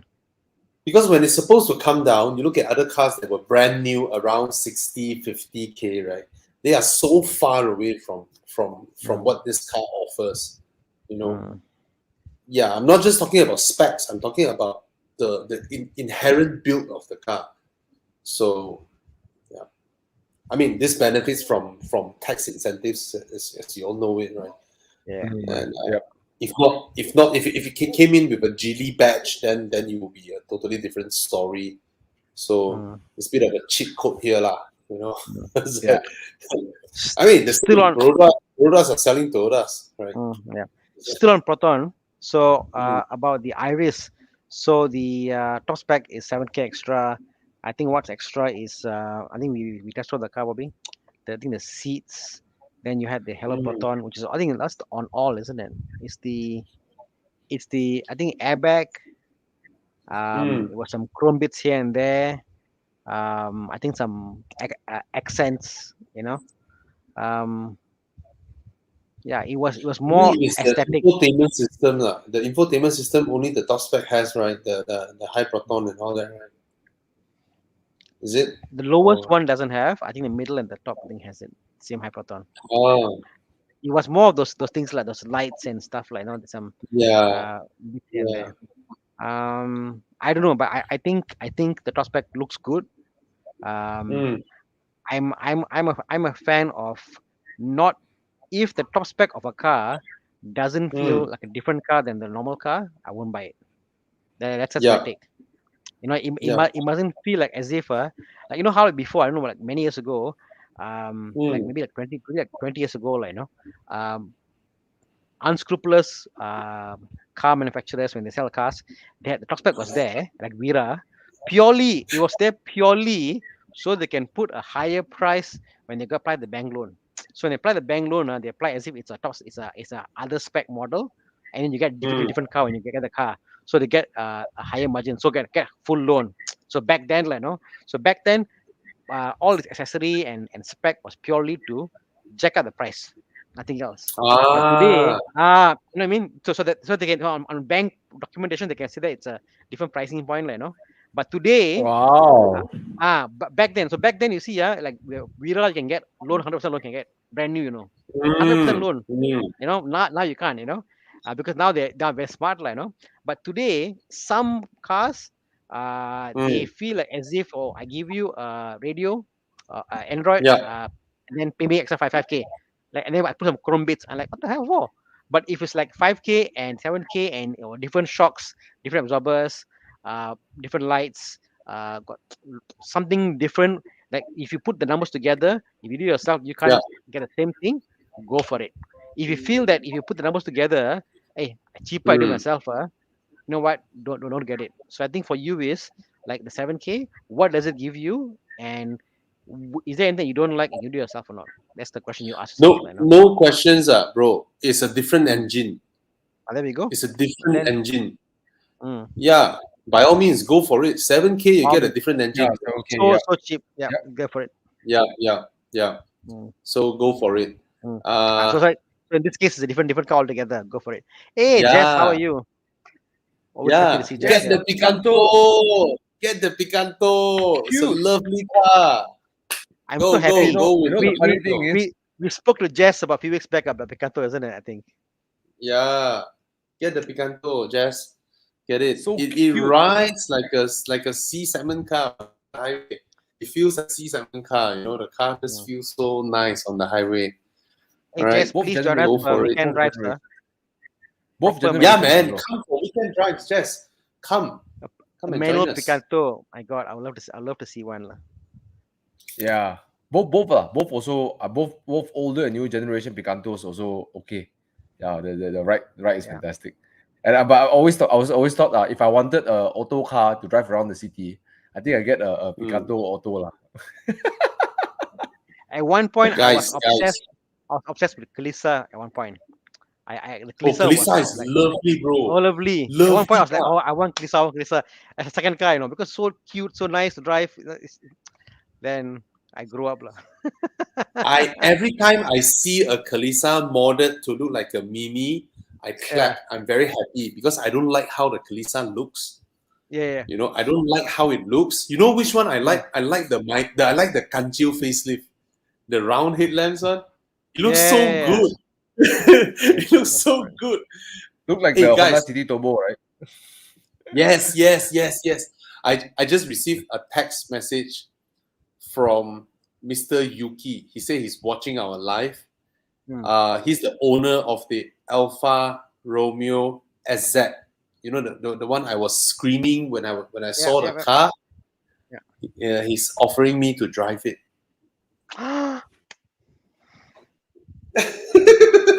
Nice. Congrats. Thank you, sir. Yeah, I'm gonna hook up with you, and I'm gonna bring out Tana and Thomas as well. We're gonna chow your car. I've seen his car somewhere. I think it was somewhere in Subang. I saw parked, and I was going out the car, the parked car. I was looking around and looking at this car. So yeah, your car is fabulous. It's. I tell you, the first time I saw this car, right, from afar in Kerinci, I was screaming in my car. I was screaming and screaming. I was like, oh! And then past the toll, right, left is Mid Valley, right is PJ, right. I was supposed to go left and go home one. I just followed his car down PJ, and it was after work hours. I was following his car. Then I end up in the Federal Highway traffic jam. I just jam and look at his car, and then jam happily to further down, and then U-turn back home, and then jam again. It's like, yes, man, the Alfa Romeo SZ. Car guys, priorities. Oh. Yeah, lovely car. Thank you, Yuki. Thank you. Nice, Thank nice, you. nice. Yeah, he just texted Congrats, me. bro. I'll, Look I'll, at I'll the let you video, guys man. know. The interior feels very handmade, bro. Yeah. Oh, yeah, I Yeah. believe so. That time I was just I gawking outside the Yeah. video. Yeah. I pick in the interior, so like, and the leather, I think it was a beige leather. Yeah. So it was like, I was looking at like, it looks like a really handmade, like I don't know what to say, like Oh, bespoke kind of car, you know. Fantastic. one day I'll have the courage to pursue this kind of stuff. All right. Okay. Oh, look at the move dials, on. man. The dials. Yeah, bro. 118i, Yeah. 120k. Go for it. You should tell us the year, but go for it. I believe you should be pretty modern. It should be 2016 or 17. Yes, what car? 118i, go for the 120i. 118i is a 3-cylinder, 130 horsepower. Go for Yeah, the 120i. The but he's looking 4-cylinder. at year of make, lah, bro. He's looking at I think year. something that is newer. 120k True, should be 2018, bro. That's pretty yes, new. but if you get the earlier this car, guy? you can get the 2017, 16. You got the M Sport 120i. I would recommend you to go for that, and then you got better handling suspension. All right, this is the M Sport, and then I'm not mistaken, the 1AI has no M Sport. Yeah. Oh, you got M Sport. But I feel that car needs that little bit more power. You appreciate the 50 more horsepowers, on that engine. Yeah, the 3-cylinder feels a bit lackluster for me. Yeah. But bro, the 120i is the Prince engine. It's the 1.6 Prince engine. No. It's not. No, in Malaysia market. It's Yeah, the I think Prince so. engine. Yeah, Thomas. All the Yes. all the 1.8 series are all Prince engine. No, The 2 pre-facelift. liter turbo. The 2 liter turbo is the 125i. Pre-facelift 125i. That would be the 2 liter turbo. The N20 engine. Oh. Really? Yes. For Malaysia market lah. This car, global market, all different badging, bro. All different badging. Everywhere. That time they were having different engine configurations here and there, right? So globally, all the engine badging, all different. Yeah. Okay, what I understood is the pre-facelift, the 118i is the Prince engine 4-in-line, right? Yeah. Then later the 120i, the facelift, all is using the same Prince engine. Yes. Yeah, it's Prince engine They from use the Malaysia. same batch, All different batch, 1.6. but same engine. Yes. Yeah, same engine as Yikang. Hey, but it's a very decent engine. Yeah. Yeah. I guess if you had an option, you probably wouldn't buy that lah. Yeah. Brand new is a different story, under warranty and all that. But if you Mm. had an option, pay a bit more. What? This guy asking the question few times. 320 Yes. I Mini Cooper S in terms of handling. Get a Mini Cooper S. Cooper is sharper lah. But different thing. Iris Active of Myvi facelift. I haven't driven the Myvi facelift yet. But I like the Iris. I like the Iris lah.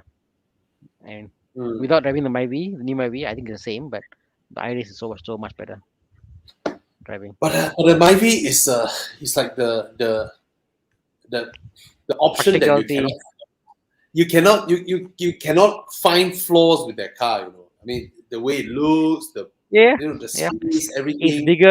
It's bigger also than the Iris. The Myvi always managed to make the Iris look like the eccentric choice lah. Put it that way lah. Yep. Yeah. It's not even a case of 3 Series and C Class. It's like what way? It's like A4. It's like Proton and the Iris. If they made it anything bigger, their Persona sales are affected. So they're trying to make it a bit more quirky and smaller. They're trying. Whereas Myvi says, know what? We only offer Apple or Pear. Myvi or this, Myvi or Alza. That's it. You have, so they have no problem giving their best, so to say, with the Myvi. Yeah. Yeah. Iris they held back the, so that's the unfortunate Yes. part about it. Yes. This one, he's 80K. He wants a hatchback Conti car. Get a 1 Series. 80 over 1,000. Then you're How looking about at the pre-facelift, lah. how about F30? F30 pre-facelift. It's about there now. Okay, also. Hey, got a lot of options, bro. Options. Mark 6 Golf GTI. Yeah. Yeah. See, all of them, they Uh, always put a word there. I want, it's two words that reliable and then Conti. It's like, or better yet, fun to drive and reliable. And the fun to drive means, okay, you can drive it like a bad man and reliable. You want to trash the car and you'll be reliable. So get the BRZ. The car can take the trashing and be reliable. but 80K a bit difficult, 100K, isn't it? 80K cannot find. It's not 100K lah. But the car can take the trashing. The car can do it. Actually, I not don't know lah. sure. I mean, no, I think the car the Boxer engine is not to say it's not a Toyota lah. Put this way, it's not a Toyota engine. Yeah. Sorry. It's I not. take it back. So yes, it how's that? The car invites you to push it. The way it sounds, it invites you to push it, but it's not a car that you should crash it lah. It's still. I think Subaru. to answer Josh, if you're gonna get a Conti car, expect to put some money to maintain the car. Even though there's no breakdowns, the repairs, wear and tear, will be something that you have to consider. So to say reliable, I think also really depends on the previous owner. Did they jaga, don't jaga? But if let's say if everything's same lah, I think if I were you, 80,000 Mark 6 Golf GTI, or even that would be something I would be comfortable with. Yeah. If you're hardworking, put in the time, put in the effort, you can find cars at a good deal. I mean, like you got a car that the owner just changed all absorbers, changed everything done already, running chain all done, then you're okay lah, low mileage. You can. I'm telling you honestly, guys. Luxury cars, Lancer or cars, is contested by why. I would say a third of the market are people who buy the car because like people new car come out lah, okay lah, buy lah. They buy for sake of buying and they park it in the house. The mileage like low mileage over 5 years, for example. Those cars and they're maintained periodically with BMW or Audi or whatever. There are cars out there. You got to look around, and I noticed that these cars sometimes are not really advertised. So if you know somebody or somebody who was there, ask them, hey, your car is selling or not? You should ask them. And you'll be surprised that, oh yeah, okay, I can sell how much you want, and they'll sell the car. So there are cars out there. Go and find them. You'll never know. I saw he mentioned coupe, right? Most coupes that are still available for loan around this price point, most coupes around this price point, they are no longer available for loan. Actually, there's one really worth buying coupe out there, underrated and very, very bad resale value, which is the Audi A5. Because the first batch B8 A5 has such a reputation for burning engine oil, right? Yeah. It just pulled down the resale value of all those. And that time the recon dealers were crazy importing Audi A5s. There were so many of them, But if you get one that is 2013, which is facelift, they have solved the piston ring issue. They no longer drink engine oil or burn engine oil like crazy. Those are actually pretty reliable, but their reputation was dragged down by the pre-facelift model. So you can find a facelift 2013, 14 Audi A5 for around 60, 70, 80,000. Whereas the 4 series of the same year is 120,000. Yeah. So the A5 is a beautiful, large. 2014, yeah. But on the same note, Bobby, I can have experience. If you go to any heavily Audi workshops, which I have lah. I've been a lot of workshops like Audi centric. A lot of A5s had the same issue, the piston ring failures and burning oil. but a lot of them also have got new pistons in them and new piston sleeves in them. You know, Exactly. so Yes, so yes, so don't forget about that. You see, most of the Audis out there basically have a new yes, engine in them, the A5. yes. So a lot of them has already done it. All right. So if you look at it, right, 2013, right, the facelifted A5 is about 70, 80,000. The 2012 is 40,000. It's half the price. It's great, All right. great buy. Yeah, The pre-facelift is half the price. And in my opinion, I prefer the looks of the pre-facelift.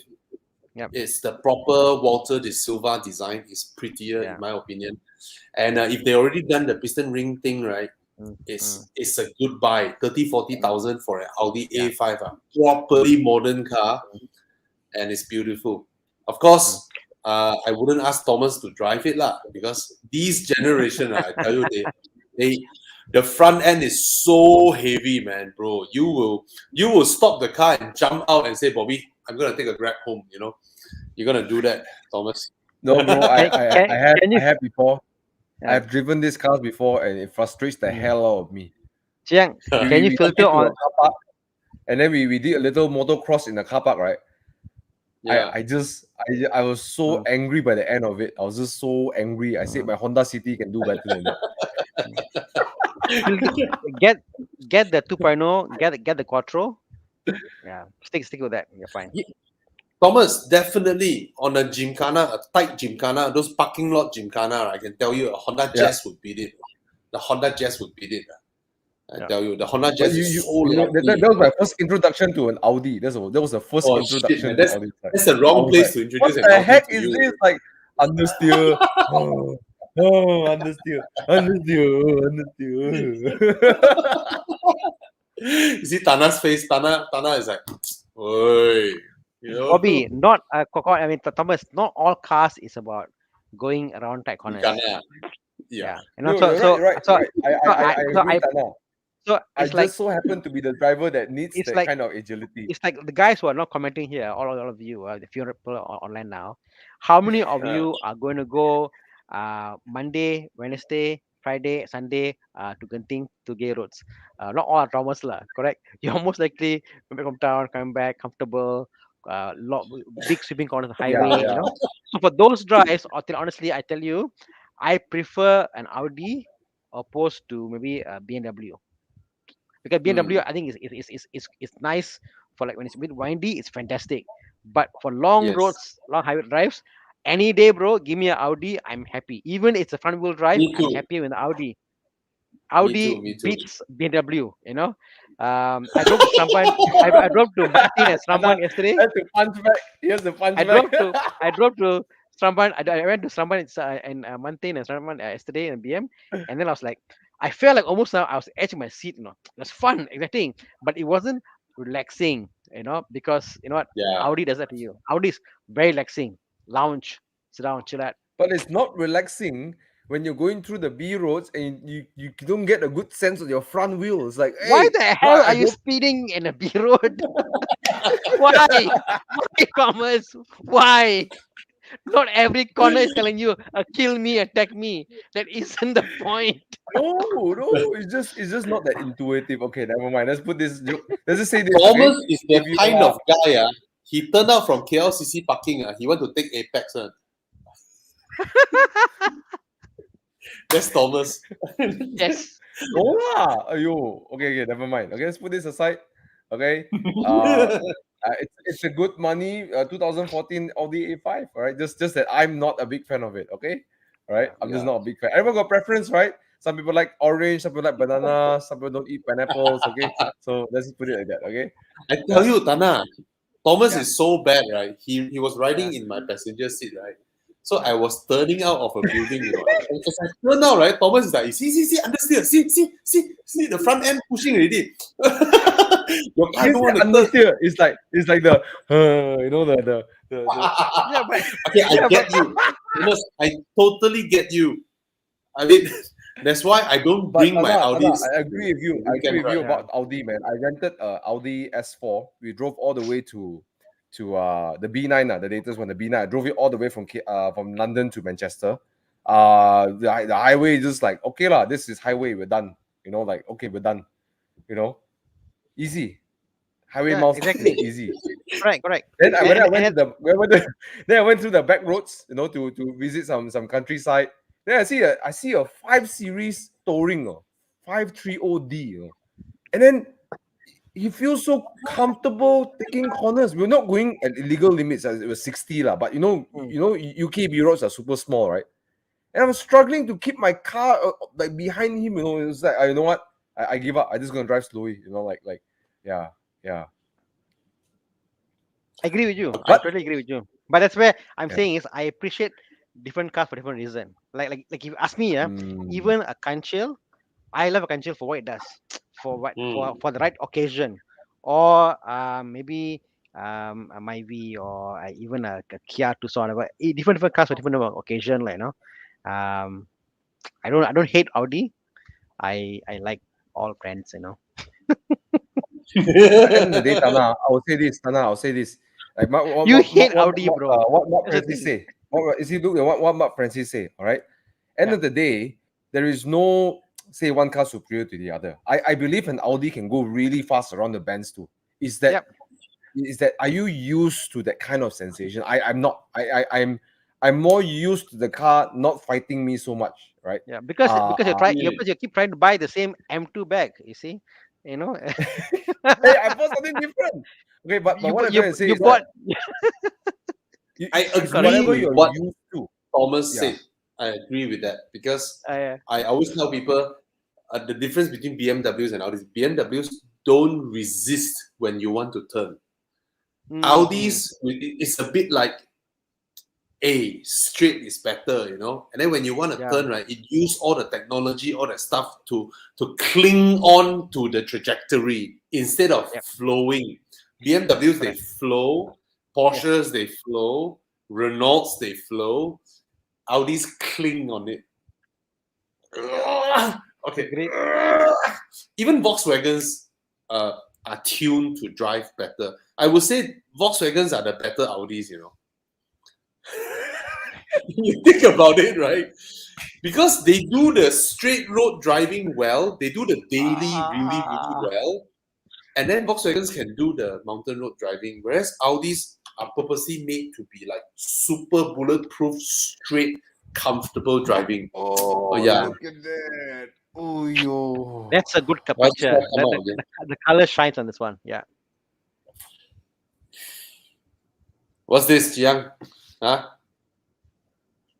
Okay, talking about this one, I'll take a detour. Talk about it, the car, right?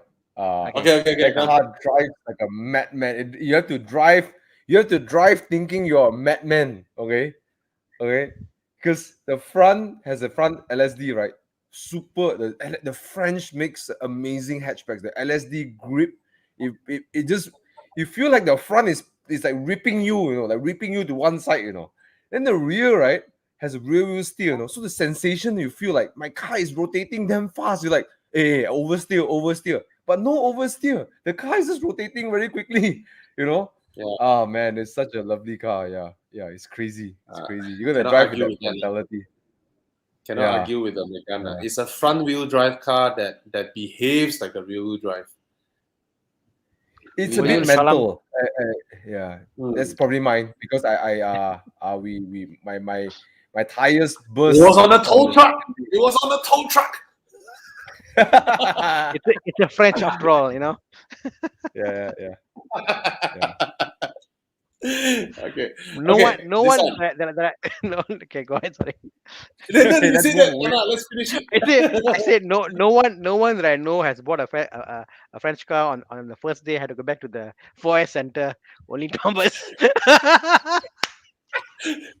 Thomas, imagine It is what it is. Tana just wants to get back at you. Then he said, like, if it's an Yeah. Audi, your tire wouldn't have punctured.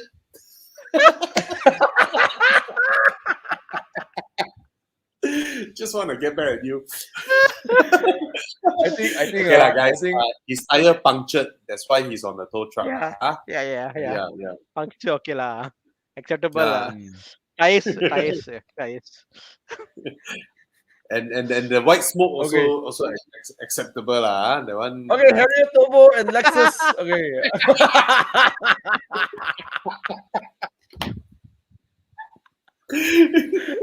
Kanina, the both of you. They want also not the Yo. people of the car. Just in time. No, Hey, it's a negligence issue lah. Negligence. is that con just now? Was that Sorry for joining the party late. no It's alright. problems.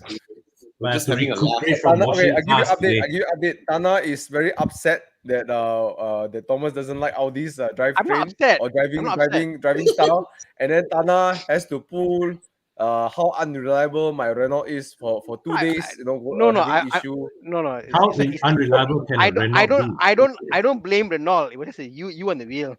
So it's not Renault's fault. It's not Renault's fault. So after all, the only BMW I've heard where the AC compressor can fall from the engine is yours lah. So I haven't heard anybody else. It's okay, Tana. I send you one little Joe later, can I give one little Joe. and Tana was thinking me as the 3-time Audi owner would defend him, right? Mana, I jumped to Thomas' side. No. Or this side. Honestly, Sorry. okay. For the record, I'm not an Audi fanboy or whatever. I like all cars for what they are. I'm not an Audi side for anything. I love my BMW, so yeah. Setting the record straight. But I love Audis. I won't bring them to a mountain road drive lah. Oh yeah, You same know? here. I love Audis. I mean, how you use it daily, highway, 90% of the time. 90% of the time. But Yeah. Audi or Volvo suits better for 90% of the time. You know what we just established just now, Con? We What? were saying that Volkswagens feels like the better Audis. It's because they can do the 90% job and they can do the weekend drive. Volkswagens can do the weekend drive also. Then it's like then you were talking about Volvos, right? Volvos also handle better now. They are livelier to drive. What's the problem now? The problem now was I wish this was 7 years ago. 7 years ago, I can hate. Wow, Audi is better. But today, I mean, it's like today I'm MU lah and not Liverpool. You know what I mean? I mean the wrong team.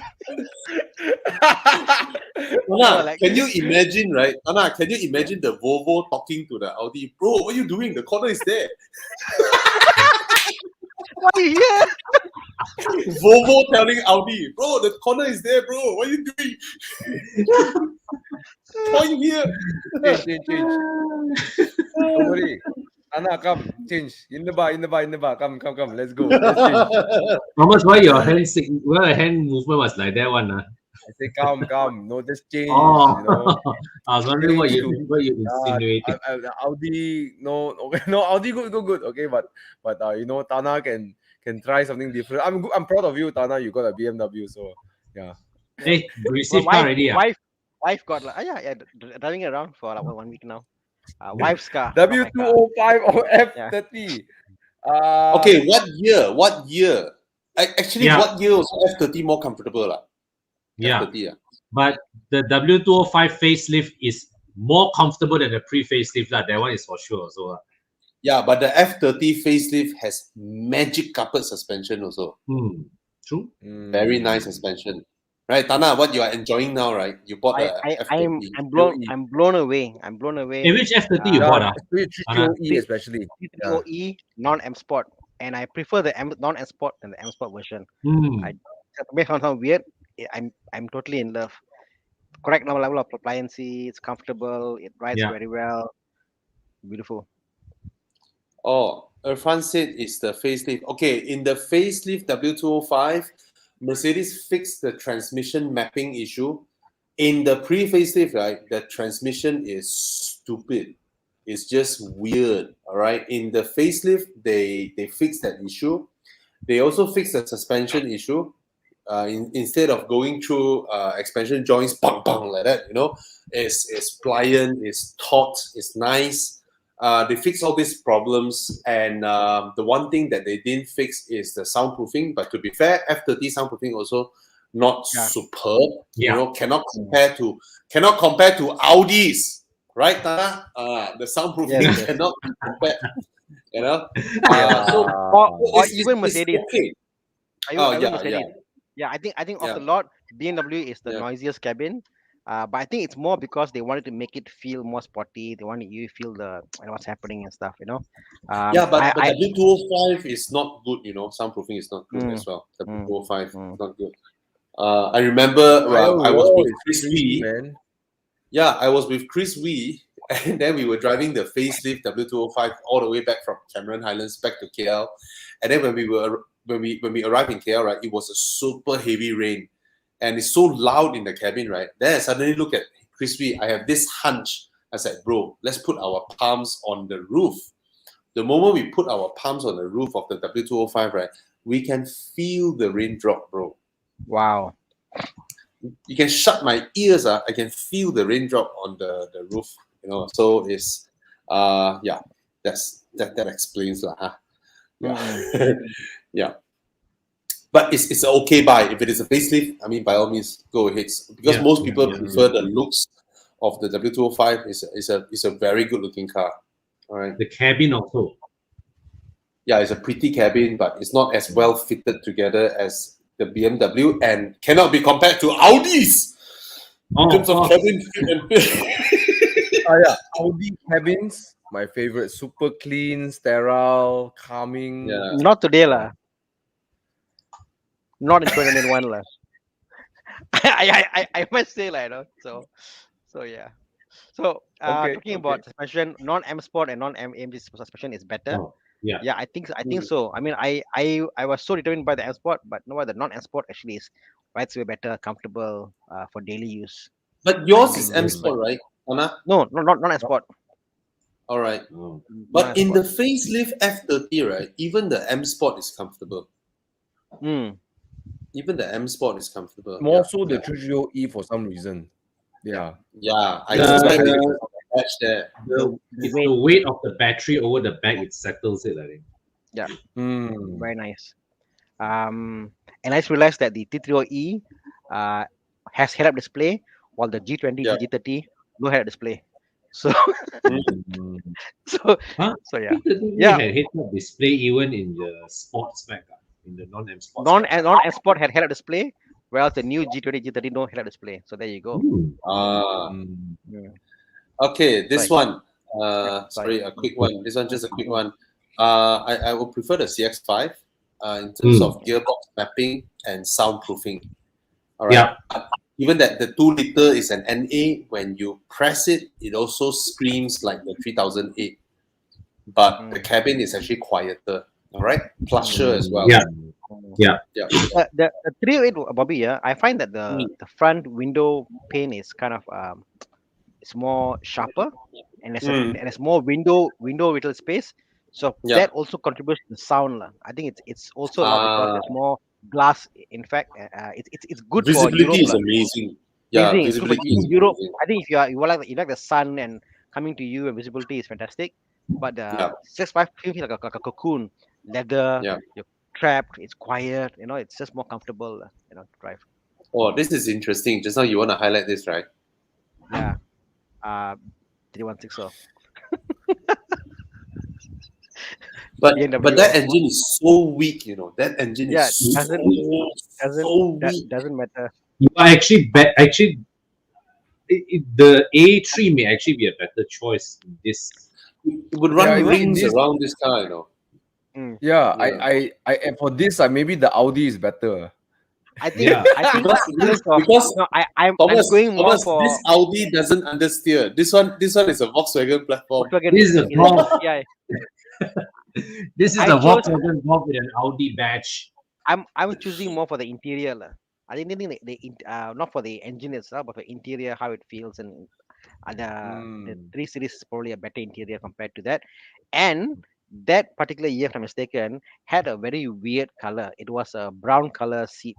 So it does, although it's the, they call it the something Luxury. line like luxury line, but what's the luxury? Yeah, it's called No, luxury, the but not luxury. 316 has no line. The 316 is Kosong. Yeah, I know, but they call it, but it's a low spec, but it's a brown color seat, if I'm not mistaken. So it does lift up the interior a bit, So for the Yeah. interior, I think the BM looks better interior compared to the A3. But of course, engine you want to rev and have fun, the Audi beats it lah. Any day lah. Yeah. Yeah, The yeah. Audi Yeah. is a top underneath. I lah. cannot Yeah, tahan that 316 engine. Cannot tahan. For the weight of the car also, I cannot tahan for the engine. 136 horsepower. Yeah. It's like what cars are that 136. nature? Proton Preve. No, it's not just the power. The way the engine and the weight of the car just felt so unnaturally weird. Just very unnatural. Yeah, I didn't like it at all. So I'd definitely pick the A3 if I were you, Chris. And put up with a slightly different interior. I mean, yes, the 316 has a better interior at that gen, but no, I'll put up with it. I'll put up anytime. Yeah. Are you sure the 316 has a better interior than the Audi? Yes. Because that's more Volkswagen-like, that 2014 one. Yeah. Oh, Now that's- it's not Volkswagen like, it's a Volkswagen. yeah. It's more. Yeah. The A3, the screens and all that. It just feels very sparse lah. Hey, the But- screen but- full You can stuff, always eh. edit.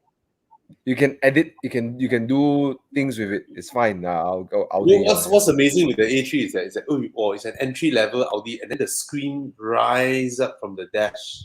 Oh, Yeah. The new one goes doesn't, back. Bobby. Huh? Bobby. Yeah. The new one is fixed. The newer ones are locked. Yes. The new ones. Guangzhou says Audi is always better. Yeah.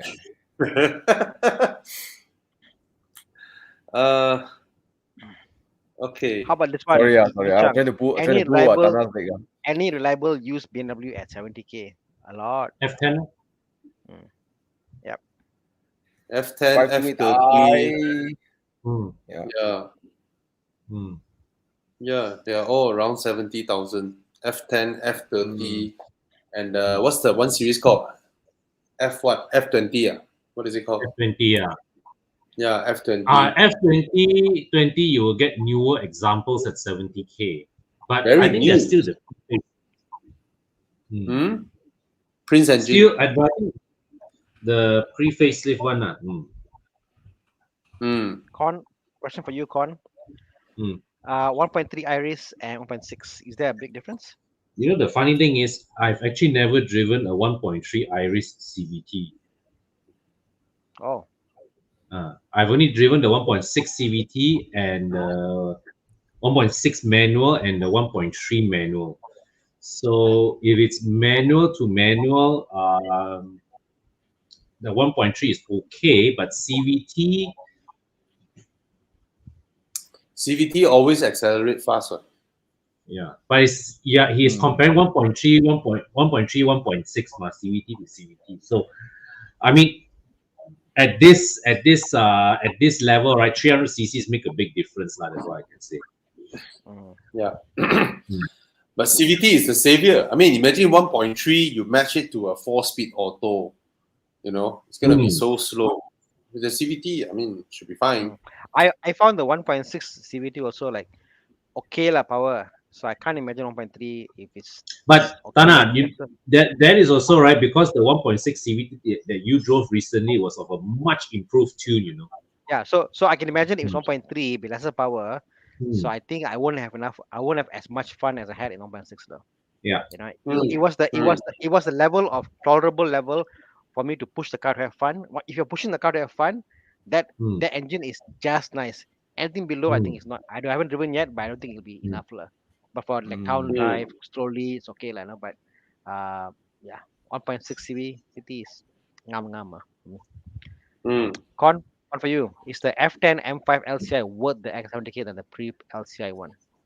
To me, 100%.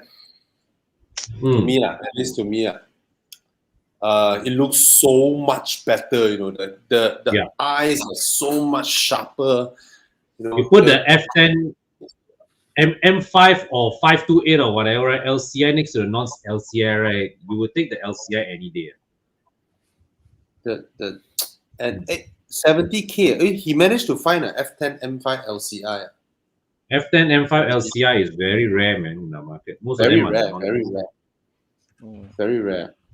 Okay lah, 1 200K, 1 270K, I think You're buying a newer one, just the year alone could be worth that difference. Yeah. Also for Con, a question, BW, E38 728 998 or E39 525 M Sport. Depends on 39 what you lah. like. Sorry but lah. yeah lah, the 39 difference. lah. 39 lah. E39, The yeah. E38, 1998 some more. Wow. And it's the in 1998 will be the oldest single one-off engines. The parts are getting rarer for that engine. Yeah. Early we spoke about how Sorry? okay, Sorry, Tana, earlier you we spoke continue. about earlier we spoke about how the VW is a better Audi. I think continue from that.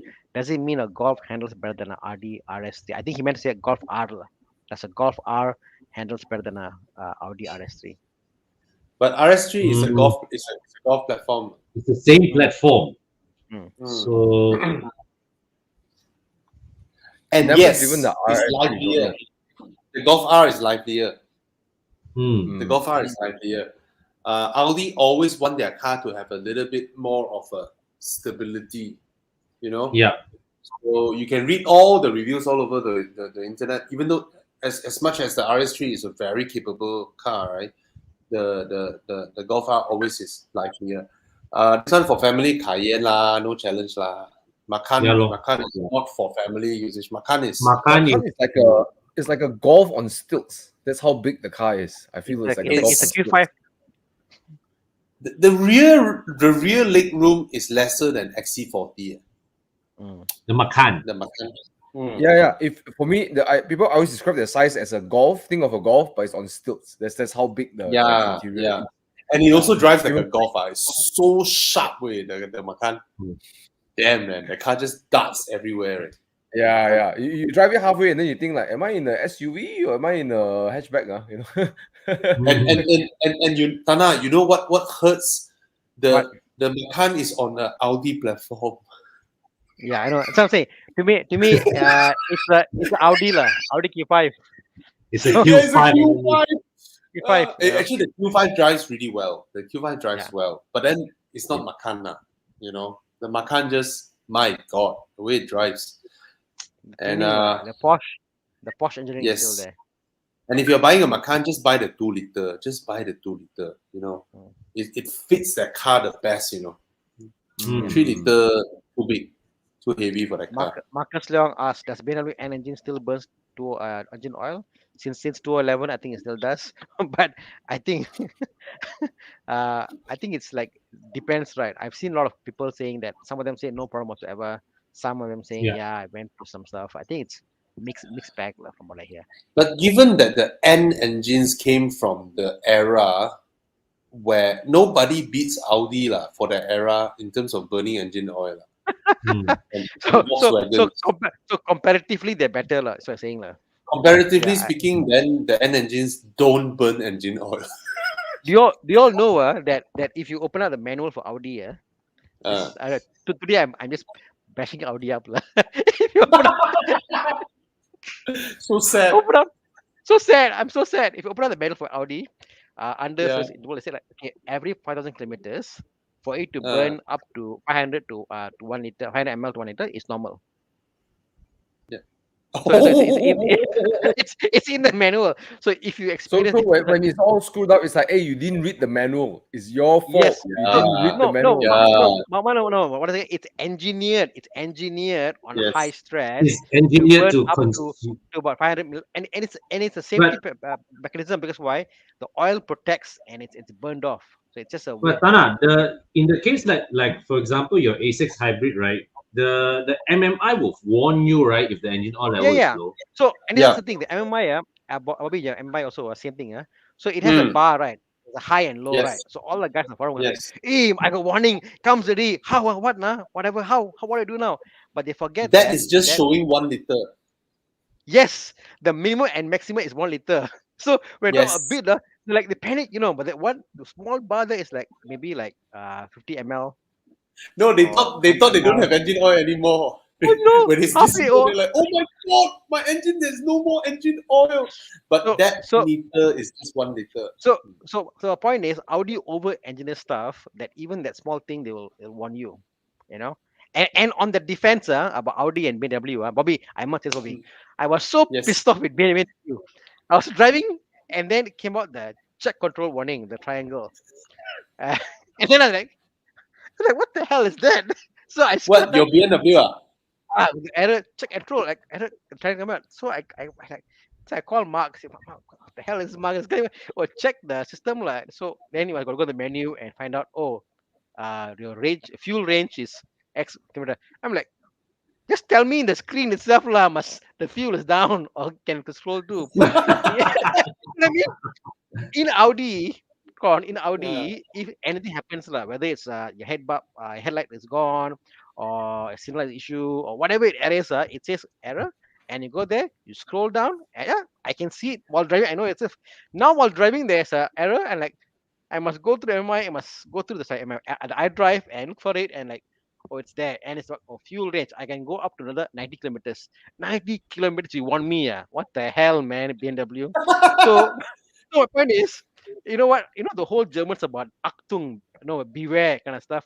Yes, Audi takes it to one level whereby your oil is low by 30 ml. Warning, it gives you out. Like Toyota will say, forget about it. Let's talk about it during service. Can tahan mah, no issue. Hey, this reminds BMW? me of one thing. Yeah. My Volvo, right? Yeah. Volvo, right? The fuel gauge Yeah. is linked to my sat nav.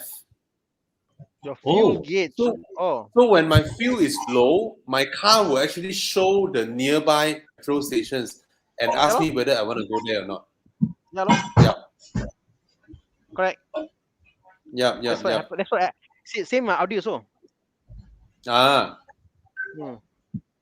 So nice. yeah, that's to There's a ramble about that lah. Yeah. Sorry. all right. What's that, There's another Thomas? question that I think Dr. Leong asked twice already. We're going to answer this question. Hmm. I have no Okay. experience with the RCs, the Lexus RCs. You see, from He's Singapore, we appreciated. don't have this car here. Hmm. I trying to But get the the Lexus RC is a very handsome coupe. Yes. Do we even have that here? I think there's some sarcasm here. He says appreciated and elbow cough. So I think he's making a joke. Oh, okay. No Then lah, sorry. just I saw him get the twice already. normal 2-liter turbo lah. Just get the normal 2-liter turbo lah. What's the point of getting the hybrid in this? Yeah. 200T Yeah, no got point. 200T. Oh, you got No point. 300T also got. Oh, okay. 200T is 2-liter turbo. 300H is the 2.54 cylinder. Hybrid. Yeah. No point lah. No point lah. Just now I saw one question. Okay, this one. Just get the Urus, all right? Cayenne Coupe Yeah. is stupid. It's a stupid thing. I see Cayenne Coupes, I'm like, what the hell? Yeah, it It just doesn't make look any sense. different to me. Yeah, exactly. It's no. At least No, how not much for me. I don't like X-Force and GLC coupes. At least they did the effort in making it look like a coupe, right? But Yeah. the Cayenne coupe is like that's all. If you look at it from the straight rear, right, it looks the same. Yeah. You have to look at it from the side, and then from the side you thought it's a Macan because the Cayenne front and Macan front is exactly the same. So it's like hey, that's them lazy design way. They just don't want to change anything about it. Aye. So Sean asked a Yeah. question. Considering to go for a 3-liter engine, so I guess should you own a What- big CC engine in your once in a lifetime? So I would say yes, try What- it. Yeah, What 3 car? liter is very alright.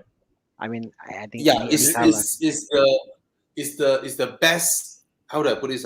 Big engine versus road tax price. That one is the most balanced one. Yes. 2,100 ringgit. Okay, it's fair. Yeah. You go 3.5, walao, it just jumps double. 3.5 is ridiculous one. 3.5 is 4,384. $4,000. Huh? 4,380. My C43, my M235i was 2,000 plus, right? And then when I went to Yeah. my Boxer Spider, Yeah. 5,007. 3.8, 5,007.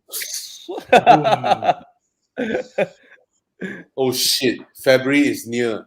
Shit. So talking about 3.5, SL 350, Yeah. R230, year 204. Thoughts? Bye. Yeah. That's the peanut. I This don't is like the that look. peanut SL. I don't like that look. But I like the shape of this car. The peanut SL, right? The profile of the car is beautiful. Of course, if you facelift cannot- to the little one, nice. So Trust The- says Audi over-engineered till burn engine. So okay, I'll just remember clarify lah. So like if you drive an Audi, bro, it's the way it is. It tell you no car warming up, got indicator, what how much you can rev for. It's just part of parcel. Engineers, Guys, they have solved this issue. And to be Yeah. honest, this issue is from the 2-liter 1.8 where Audi and Ah. Volkswagen share engines.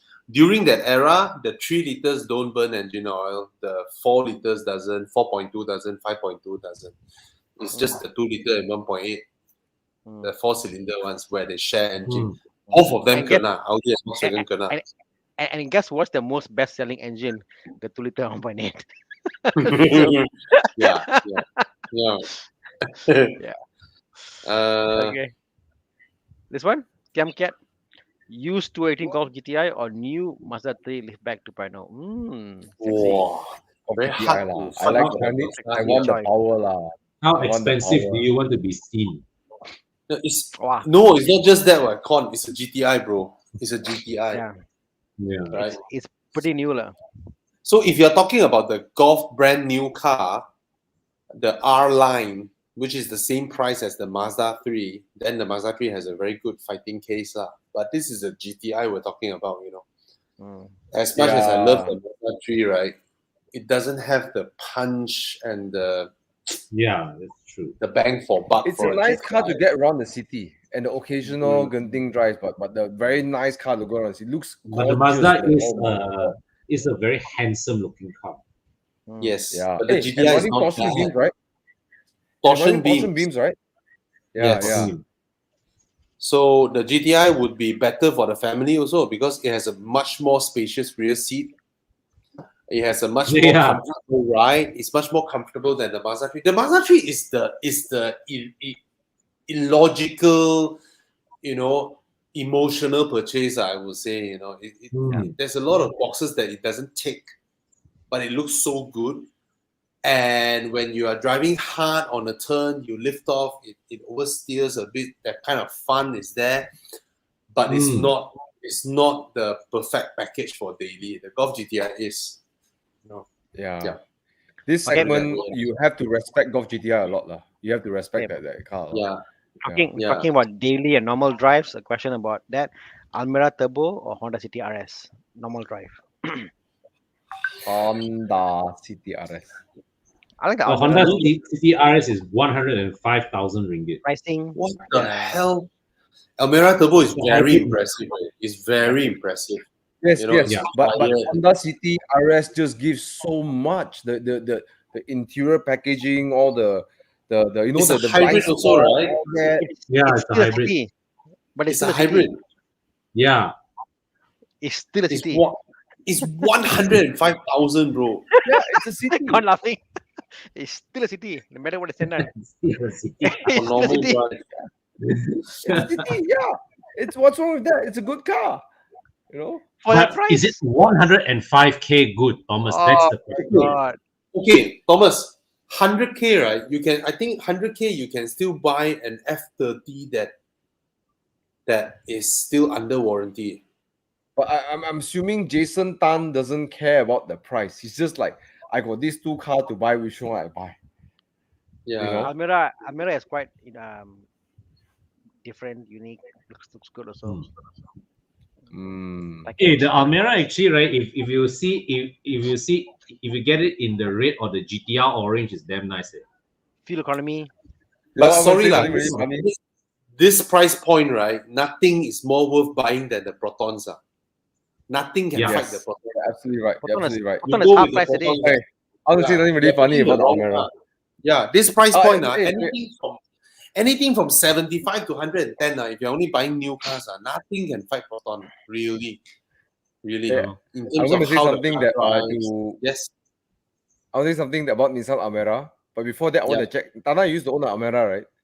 Mine's the old one, not this one. Oh yeah, the old one. Okay, I went to Langkawi one time. I went to rent a car, So I was going to get a Proton Axia. I don't care lah. I just want an Axia to get around Langkawi, right?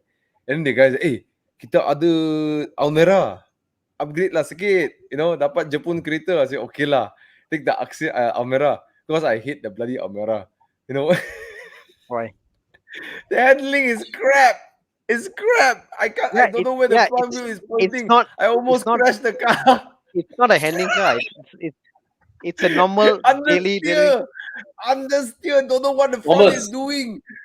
Thomas, I think you need to improve your driving. Every car that doesn't handle well, you also almost crash on. No, I the first time driving the Almera, so I just wanted to see how it feels. I just didn't like the. It doesn't tell you much, though. You have to change tell you much about the road. I feel the Axia is a better build car than the Almera. No, I disagree. Axia is a small car. It's more dangerous than the Almera. If given a choice for safety, I'll take the Almera. I think you have to adjust your speed and how you drive to the car you have. Alright. You can't get an Almera and say, "Oh, this car is a sedan. Should be like X amount of car." Cannot. It doesn't work that way. Tana, put it this way, You put us and Thomas in a Porsche, in a Ferrari, in a Renault Megane, none of us can chase him, right? You put him in a Almera with us, we are still driving, he crashed already. Bro, I got a brilliant idea. We rent Soka. We go up Genting. All 4 cars race up Genting, So I see who reaches first. I may beat Thomas in this one, lah. Hey, halfway point, Thomas said, "I give up." I throw the key away and walk back. but okay, in all seriousness, I think in that generation let's say compared to a Vios or compared to a Honda City, I don't think it's a very nice car that generation. Yeah. I had the idea. Was built to a cost. Was very obviously built to a The cost. old Almera is more of a cost-wise is a good value. It's a space. It's that's the what it is. space cannot argue. Yeah. The rear space cannot argue, Bro, man. You know what's amazing, Tana? That was a very old. It was a very old Nissan March, and then they lengthened the car. It's not even like lengthened like that. They're like, they stretch it so long. And then they retain the interior, the cute little roundy interior. I'm like, wow, they can extend this car so much. Mabi, I hear all this car review, and this is before I met you, when I bought the Almera for my wife, and we wanted a car that's just for in between car. At that point in time, my car had issues, so let's buy any car for cash, or any car for loan, but cheap car, And we went to we said, where do we test drive the car? So we went to Chansalin, where Con's place is, the new car wash. Again, guys, if you want to go check out, Con's car wash is coming out soon in a month. Nice plug to his car wash, Evo Club car wash. But that's why it was one of the worst place to drive cars because the roads are very bad. Yes. In Chansalin back then, but now it's okay a bit, but back then was really bad. But it makes the best place to test drive a car because you can go through all the arms and stuff. So and that place has got everything, got Honda, got Nissan, got everything, okay. So the test was my wife and I went in the cars. I had a phone app to count decibel meters. I kid you not, the city, the Almera and the Vios, the Almera was the quietest. I kid you not, bro. So when wife, we are all accountants, we see, shit, we don't care about the looks of the car. Cheaper, the value and the quietness and the space. And we took turns, Well, around one, I sat in the back. My wife sat in the front, assessment there, and we swapped. We came back and say, we don't like the car. The car looks horrible, but logically, it was the better option. So we bought the Yeah. car purely logic, and we had the budget of basically from Bro, and anywhere it's up so to much 120K. cheaper. It's so Yes, much it's a lot cheaper. cheaper, right? My Yeah. The budget was amount up to of discounts that Nissan gave, that Tanjong gave the car was crazy. my budget was up to 120, bro, and I ended up buying Yeah. a car that's like 60 odd K. Yes. Can you imagine or not? And then the 60 budget, something the budget thousand. went to buy a Boxster. No, not different, like no, not different. But It's a question of 60 over 1,000 versus 90 over 1,000, you know. It's like 50% Yeah, more, yeah. a lot. Honda City is yeah, around it's 85, 50% 90. cheaper, Yeah. bro. No, that one is 50% more expensive. Oh, I see Hasbullah here. Congratulations to buying the buying your Z4. For those of you who watched my review on Prakash's Z4, Hasbullah bought it. You know, it's amazing. And Adrian Mark actually did the PPI for him, and then Hasbullah came up. So But cool. unfortunately, we couldn't meet him at the time. But So cool. Can congratulations. you imagine you study at a university and your professor drives around? You know, because husband got a bit long hair, right? Drive around with his The long hair. Z4. Yes. And it's like, that's my professor driving Z4. And you know what, Wow. Thomas? Yes. Hasbullah, if you're watching this, right, every time you step out of your Z4, and people looking at you, please do this. You know, he always do that in his videos.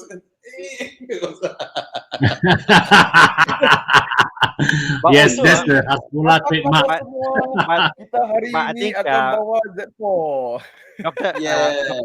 Dr. Hasbullah, something I want to tell you about. I think all the teaching profession, teachers and professors, all that stuff. My teacher told me that a teacher is not there to teach, but to inspire. So whenever you go in Z4 and you go there and kids see you, they are inspired. They are inspired to say like, you know what, my professor got Z4, I also want something else. So what you're doing now today is not only for yourself, you are inspiring a lot of kids out there to do better. So for that I respect you, sir. You know what, Tana? You know, in a lot of schools, right? Okay, when I'm saying this, please assume that please pretend to take what I'm saying with a pinch of salt. You know, a lot of headmasters in schools, right? They drive around in absolute crap cars, like really, really crap. They drive around in their 120Y and all that. Whereas the teachers, their staff, the cars are always better. So let me tell you all this, the headmasters, you know, when you did something, you try to pretend that you didn't do it, right? So you purposely drive around in your school in some really cheapest crap cars because for those who know lah, headmasters got a lot of how do I put this? From the canteen from the people who sell books and all that. I just keep quiet about it lah. But if you are able to guess it, you know why they want to pretend to be really, really poor lah. Yeah, that's a real thing. That's a real thing. All right.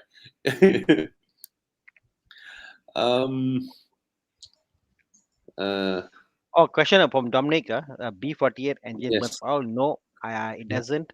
No. If actually today I challenge you, go online and check common issue with B48. Some of them will say engine is still new, no new issues found yet. This is after 5 years. So Ooh. Really? You found these two cars, or you're just kacauing us? S4 Avant, there's an S4 Avant near my house, white color. Whoa. Okay, as much as I love Audi wagons, BMW Tourings, right? They are so rare over here. They are just cool. And BMW wagons, and one thing that I really love about BMW wagons is that you can open the glass separately. You don't have to open the entire boot all the time. You can just open the glass to put in your small shopping bags and all that.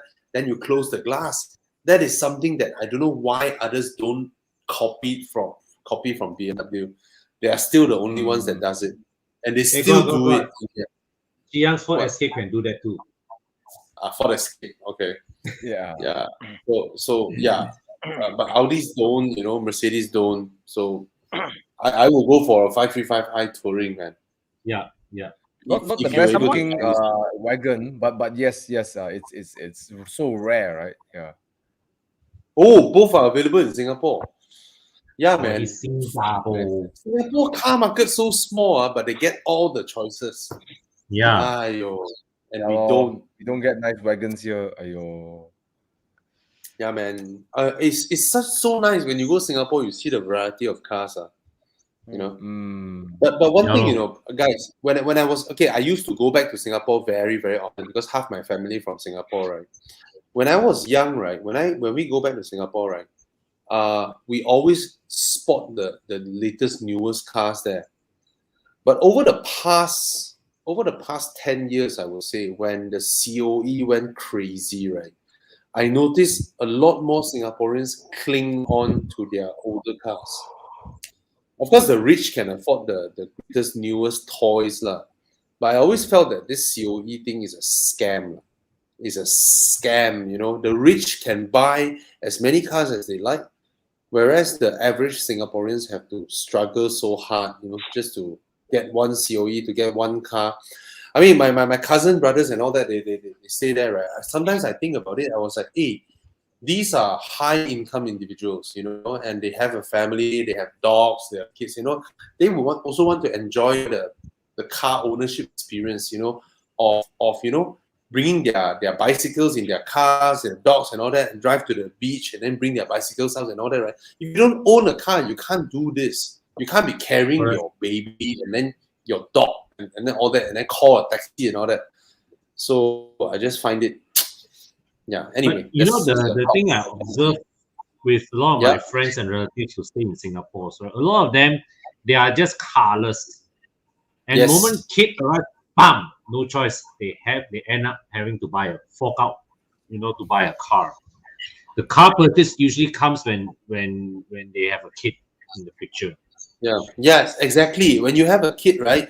I mean, you think about it, right? They always say, oh, public transport is so convenient. Public transport is so convenient. Bullshit lah. You go NTUC, you have to decide today you want to buy a big bag of diaper or a big bag of rice. You cannot have both. You just think about it. Yeah. You know? Yeah. It's impossible I mean, to carry the sheer a volume. very good example is my brother. He was there for 10. He's been there for 10 years. I think married for 5. Never had a car. Moment his son arrived, pop, booking terus masuk for a CX-30. Yeah, yeah. Hmm.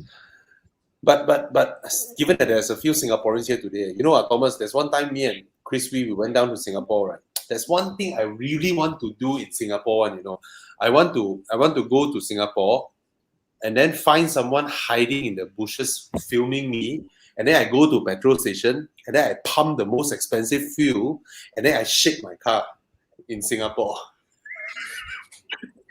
And then I want to see their reaction, you know, see this Malaysian come to Singapore, pump the most expensive like people racing and shit, right? And then go and shake my car, right? Trying to fill up more and more. I want to see what their reaction is, you know. The Singaporeans will be like, what the hell? Right. One day I'll do that. Yeah. Come up here, I follow you. Anyway. I just yeah. So I'll bring my car with the smallest fuel tank. That'll be your 330E now, lah, right? Yeah, I tell you, lah, Tana. Actually, sometimes we overthink how expensive fuel is. You know, I mean, you go out to the pub one night, you open one bottle of what sake or whatnot, right? You gonna use up more than that. You know, is actually. I mean, the price of fuel versus the duration where they last you, right? Sometimes we overemphasize how big they affect our monthly expenses. To be honest, a lot of stupid shit that we do. You know, youngsters they complain about RON 97. They complain fuel prices. Bugger, they go and buy what the stupid bubble tea, 18 ringgit one stupid bubble tea. Yep, It's like, come on, man. How many liters of fuel is there? I think the same energy people say like, oh, I don't want to buy a big car, or for example, they talk about there's a big argument about diesel. Oh, you get diesel, you can go 700, 800 kilometers of full tank, you know. But how much is that? How many kilometers do you travel in a month? You know, honestly, if you're doing sales and you need to, but almost go ahead. If you're not doing sales and you occasionally drive, I'd rather have the power to hear the engine roll, you know. Simple as that. How much if I give you free fuel for 1 month, if I give you free fuel 1 month and yet you must still work, how much can you drive in a month? Again, question to everybody out there. You got a job at 9 to 5. You got a kid, you must be in KL. Your leave is limited. Okay, I Yeah. give you free unlimited fuel in a month, lah. One car. Mm. How much can you spend? How Tana, much can can you you travel test in a the month? theory on me? I'm happy Yeah. to be a. You're a different con. See, you got business. You're going there to some busy come back. Your kids and you are traveling, and you're working 9 to 5. It's not in office. You are moving around Yeah. 9 to 5. Mm. These guys are different. You are different. You are in the category of salesman going out doing stuff. You are mobile. Yeah. But most people out there in on commenting here are office guys. Stay at home, work from home, whatever. Even if they go out to like I say like 50 km and day also is amazing nowadays with the COVID, like, you know. So how much are you going to spend a month? You know, I don't understand. Yeah. I don't understand the whole thing about fuel. Yeah. And the Thais, their GDP per capita is half of ours, and their fuel prices is double ours. You know, so that makes it 4 times. Ooh, wow, so healthy. Sorry, it's my dinner. Yeah, I'm having my dinner now. Sorry, I really hungry already. Tana, sorry, Tana. I know you're That's doing fine, that's fine. your thing, but my wife served me curry, bro, curry. Whoa, curry, bro. Are you trying to tempt us because we are fasting? Is it? Yeah. Actually, I don't feel no one bit effect. tempted. I don't feel effect. The funny So thing is, bad. after you pass a certain time, right? Your Yeah. body is like, I don't want to eat anymore. You know, body is like, I don't eat. You know. I was like that. I was in that thing about 1 hour ago, but then suddenly I'm like, oh shit, man, hungry already. Text my wife. Okay, let's answer a few questions and wrap it up. It's really Okay, 2.5 is hours. it worth Yeah. to buy the normal yes, F10? Oh yes, yeah. Yeah. Jurain, Totally. buy It's they F10. are ridiculously cheap for for what they have to offer. A lot of I say, car for the money. I Yeah. say before F10 is fantastic, looks great. Just go and buy a headlight cover and change it. The car will look Yeah. a million bucks. Yeah. For some reason, those generation, Don't buy the first batch locally assembled NA F10s. The 535, 53. Is it So 535 is 535? okay. 523, The 523, yeah. 523 and the 528. 528. I didn't know about this I only knew it when our extended warranty partners, that time when these cars are still available for warranty, extended warranty, right? Because 8-year, right? I was like, the locally assembled first batch NA 523, 528, you all don't offer extended warranty. Yeah, they were like, no. In their record, too much problems. The later ones are okay. So yeah, that's a good info there.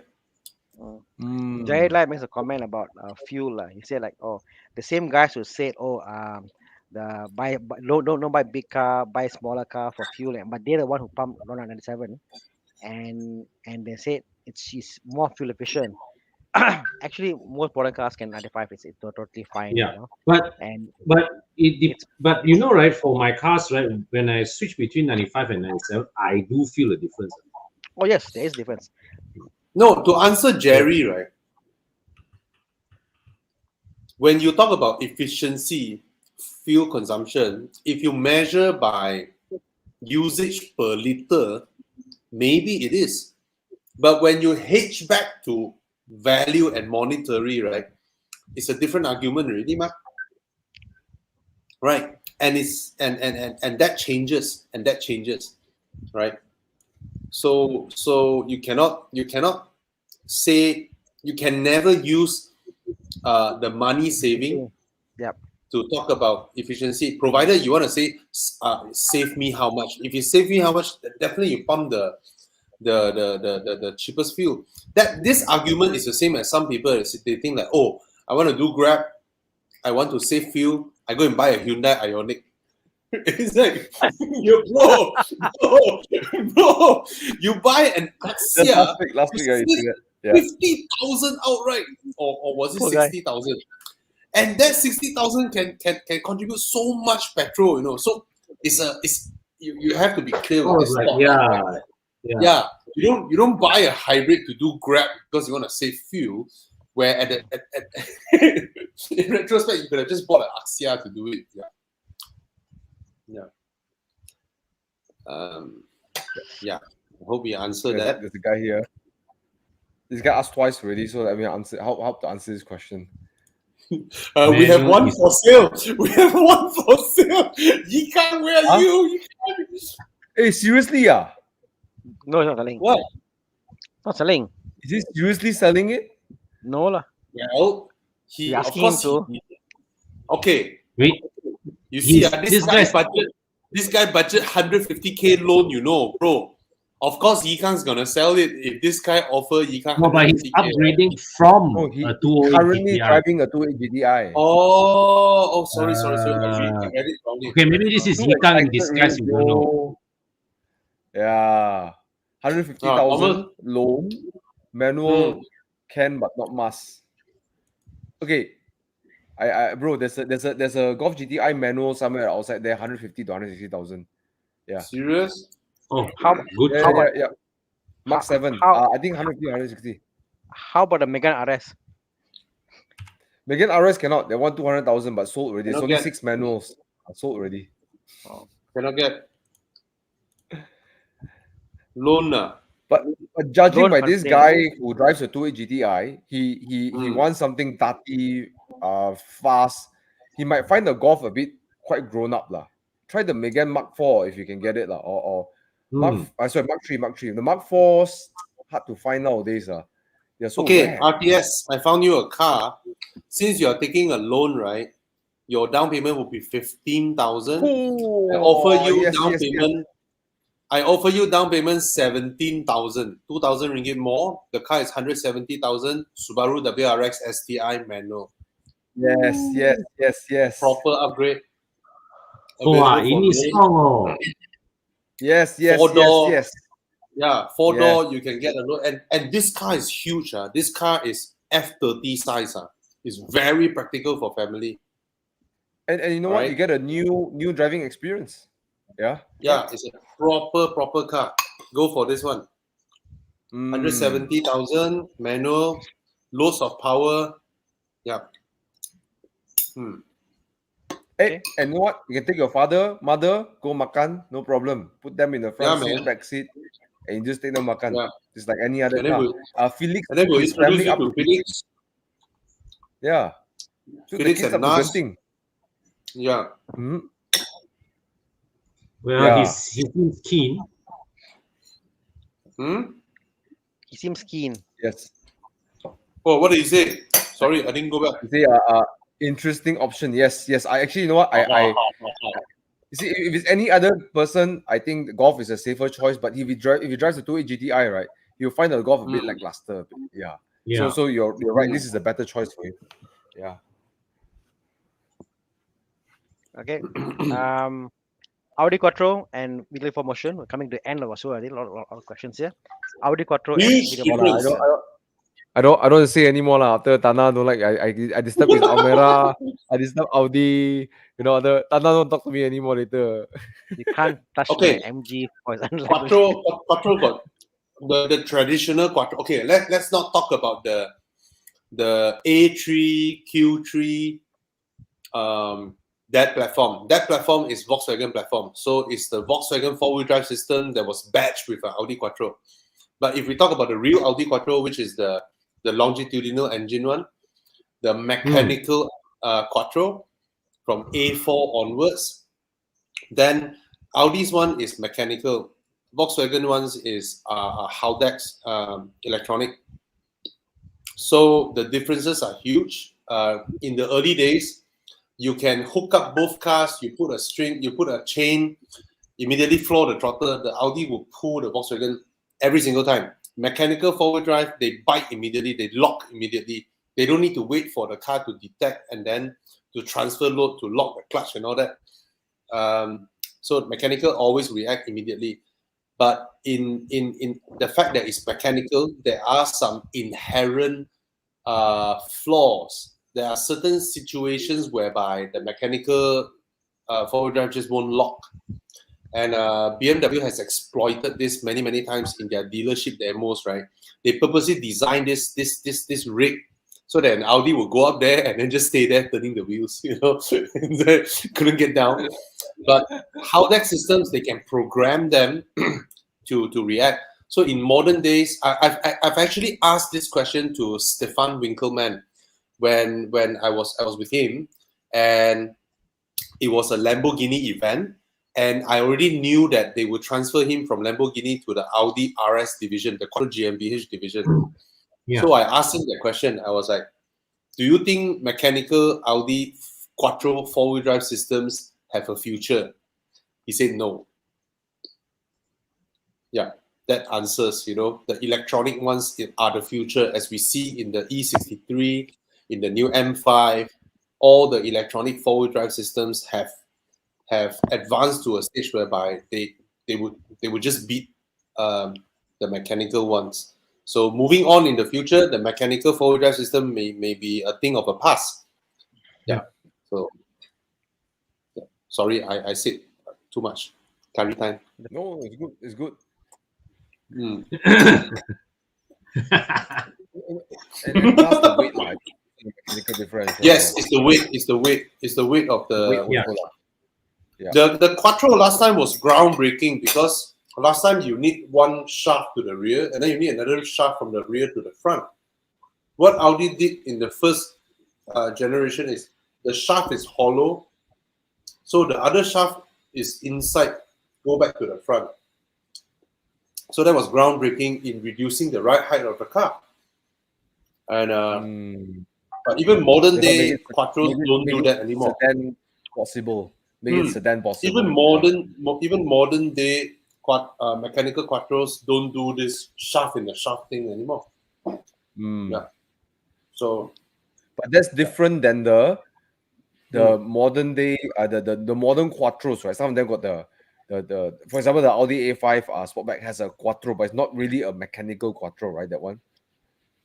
A5, yes, is mechanical, but they have changed so much. Only the badge remains. The way they designed the four-wheel drive system has changed so much, right? It wasn't like a crazy patent that only Audi can do anymore.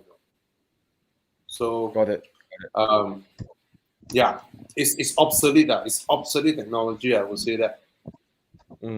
And it doesn't make sense. Every day you're driving, right?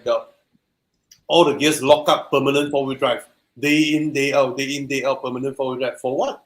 Wasting petrol and use is just heavier, Whereas the modern, like the BMWs, the Volkswagens and all that, they can always decouple. They decouple to a two-wheel drive car, when you don't need it, and then when they couple it back when you need it. So mechanical four-wheel drive is obsolete technology. Yeah. So Subaru would like to have a word with you. From Lukman Hakim, he got the Passat. Congrats, Lukman. Oh, nice. Congrats. Awesome. And, all right, 2.5 hours. Okay, we're gonna come to probably the last question for the show again, Bobby. Elantra or Mazda 3? You see, from Singapore, all day long. in Malaysia, no one would do this comparison. Mazda 3 lah, bro. Only No, in America. Malaysia, the Elantra and Mazda 3 are about the same price, believe it or not. Yes, but Con, they were supposed to. Yeah. No, but the problem is they are about the same price at too high a price. And the Mazda 3 has the interior and exterior and the powertrain to sort of justify the pricing. Correct. The Elantra That's has the thing. the look outside, but when you go inside, and then That's you the thing. look at the engine. The marketing and branding differences in Malaysia, right, puts our perception as, wow, Elantra dare to price against Mazda 3. But in global markets, right, they were supposed to compete. But no, I know what you mean. I know what I'm you mean. referring to the interior build quality. But when I sat in the Elantra, right, I touched the points like, this is not Mazda 3 level. Yeah. And No and comparison. for that price, Is the look and feel inside. Yeah. Yeah. Okay. On the story of Lukman, so Lukman, I think last time he was here, he asked whether Passat or Accord 217, and he bought the Passat, and he says, "Thank congrats. you, thank you all." Congrats. Okay. Join us for drives. Hasbullah says, thanks, guys. So many questions today. All I want to do Congrats, is, congrats. all I want is, By the way, I Hasbullah doing a video on TikTok. but you know what? I I really like watching his channel because he makes engineering so easy to understand. Yeah, That really helps. I consume a lot of his videos because it's so easy, just so easy. And you know, some people say that the great teachers can make complex things very simple, and he does that very well. Yeah. And Hasbullah. yeah. Hasbullah, we shout out your channel so many times, but your channel bigger than our channel. You don't want to shout out our channel also, man. Right, guys, subscribe to Thomas Yap, please. Tana Krishnan, subscribe to their channels. Of course, Con as well. Yeah. You know? Yeah. And help them grow their channel for all the things that we're doing. And yeah, man. And of Evo course, Club Car Wash. Con now has Evo Club Car Wash, you know. Yes. Go like the page. I'll be spending the week, mastering my car wash techniques. So head over to Symphony Auto Care in Klang if you're in that area for me to wash your car. Cool. Yeah. Okay. Before I end, I just want to say, Tana, sorry, I kacau you today. You okay? Still No friends? lah, please lah, bro lah. We all each other. Come on lah. I feel hurt. I feel hurt. You must ask me this question lah. Yeah, I we. kacau you, man. Yeah, man. Wait I lah. feel hurt. Wait. I feel hurt. You ask Anna, me, wait next week am if I you hurt or if not? you start this thing on 3:30 then you know you had it ready. Tana, you know, this feels like what, during our school graduation trip, one guy was so drunk. Okay, we are all school kids, One guy was so drunk. The other guy took out his dick, all right, and then make his dick erected, right, and then slap his face, while he was drunk. And they only tell him this like almost 10 years later, when everybody are adults. When you were kids, right, certain things are funny, but when you are adults, right, it's no longer funny. So I don't know what kind of childhood you had. I never had this issue. They tell him that, wow, we are all adults, And the guy, when he was like, he don't know how to react, because it happened 10 years ago, but we're all adults now. And it's like, his reaction, I tell you, gold, okay? So that is epic, okay? So this is nothing. Wait. I'm trying to relate how does my story with I Thomas cannot. Yeah, relate to- I mean, Tana, I'm like, Thomas and I didn't do anything of that. No, are we drunk? If anybody here, Thomas and I are fasting. We haven't eaten any food for last 24 hours. Water. no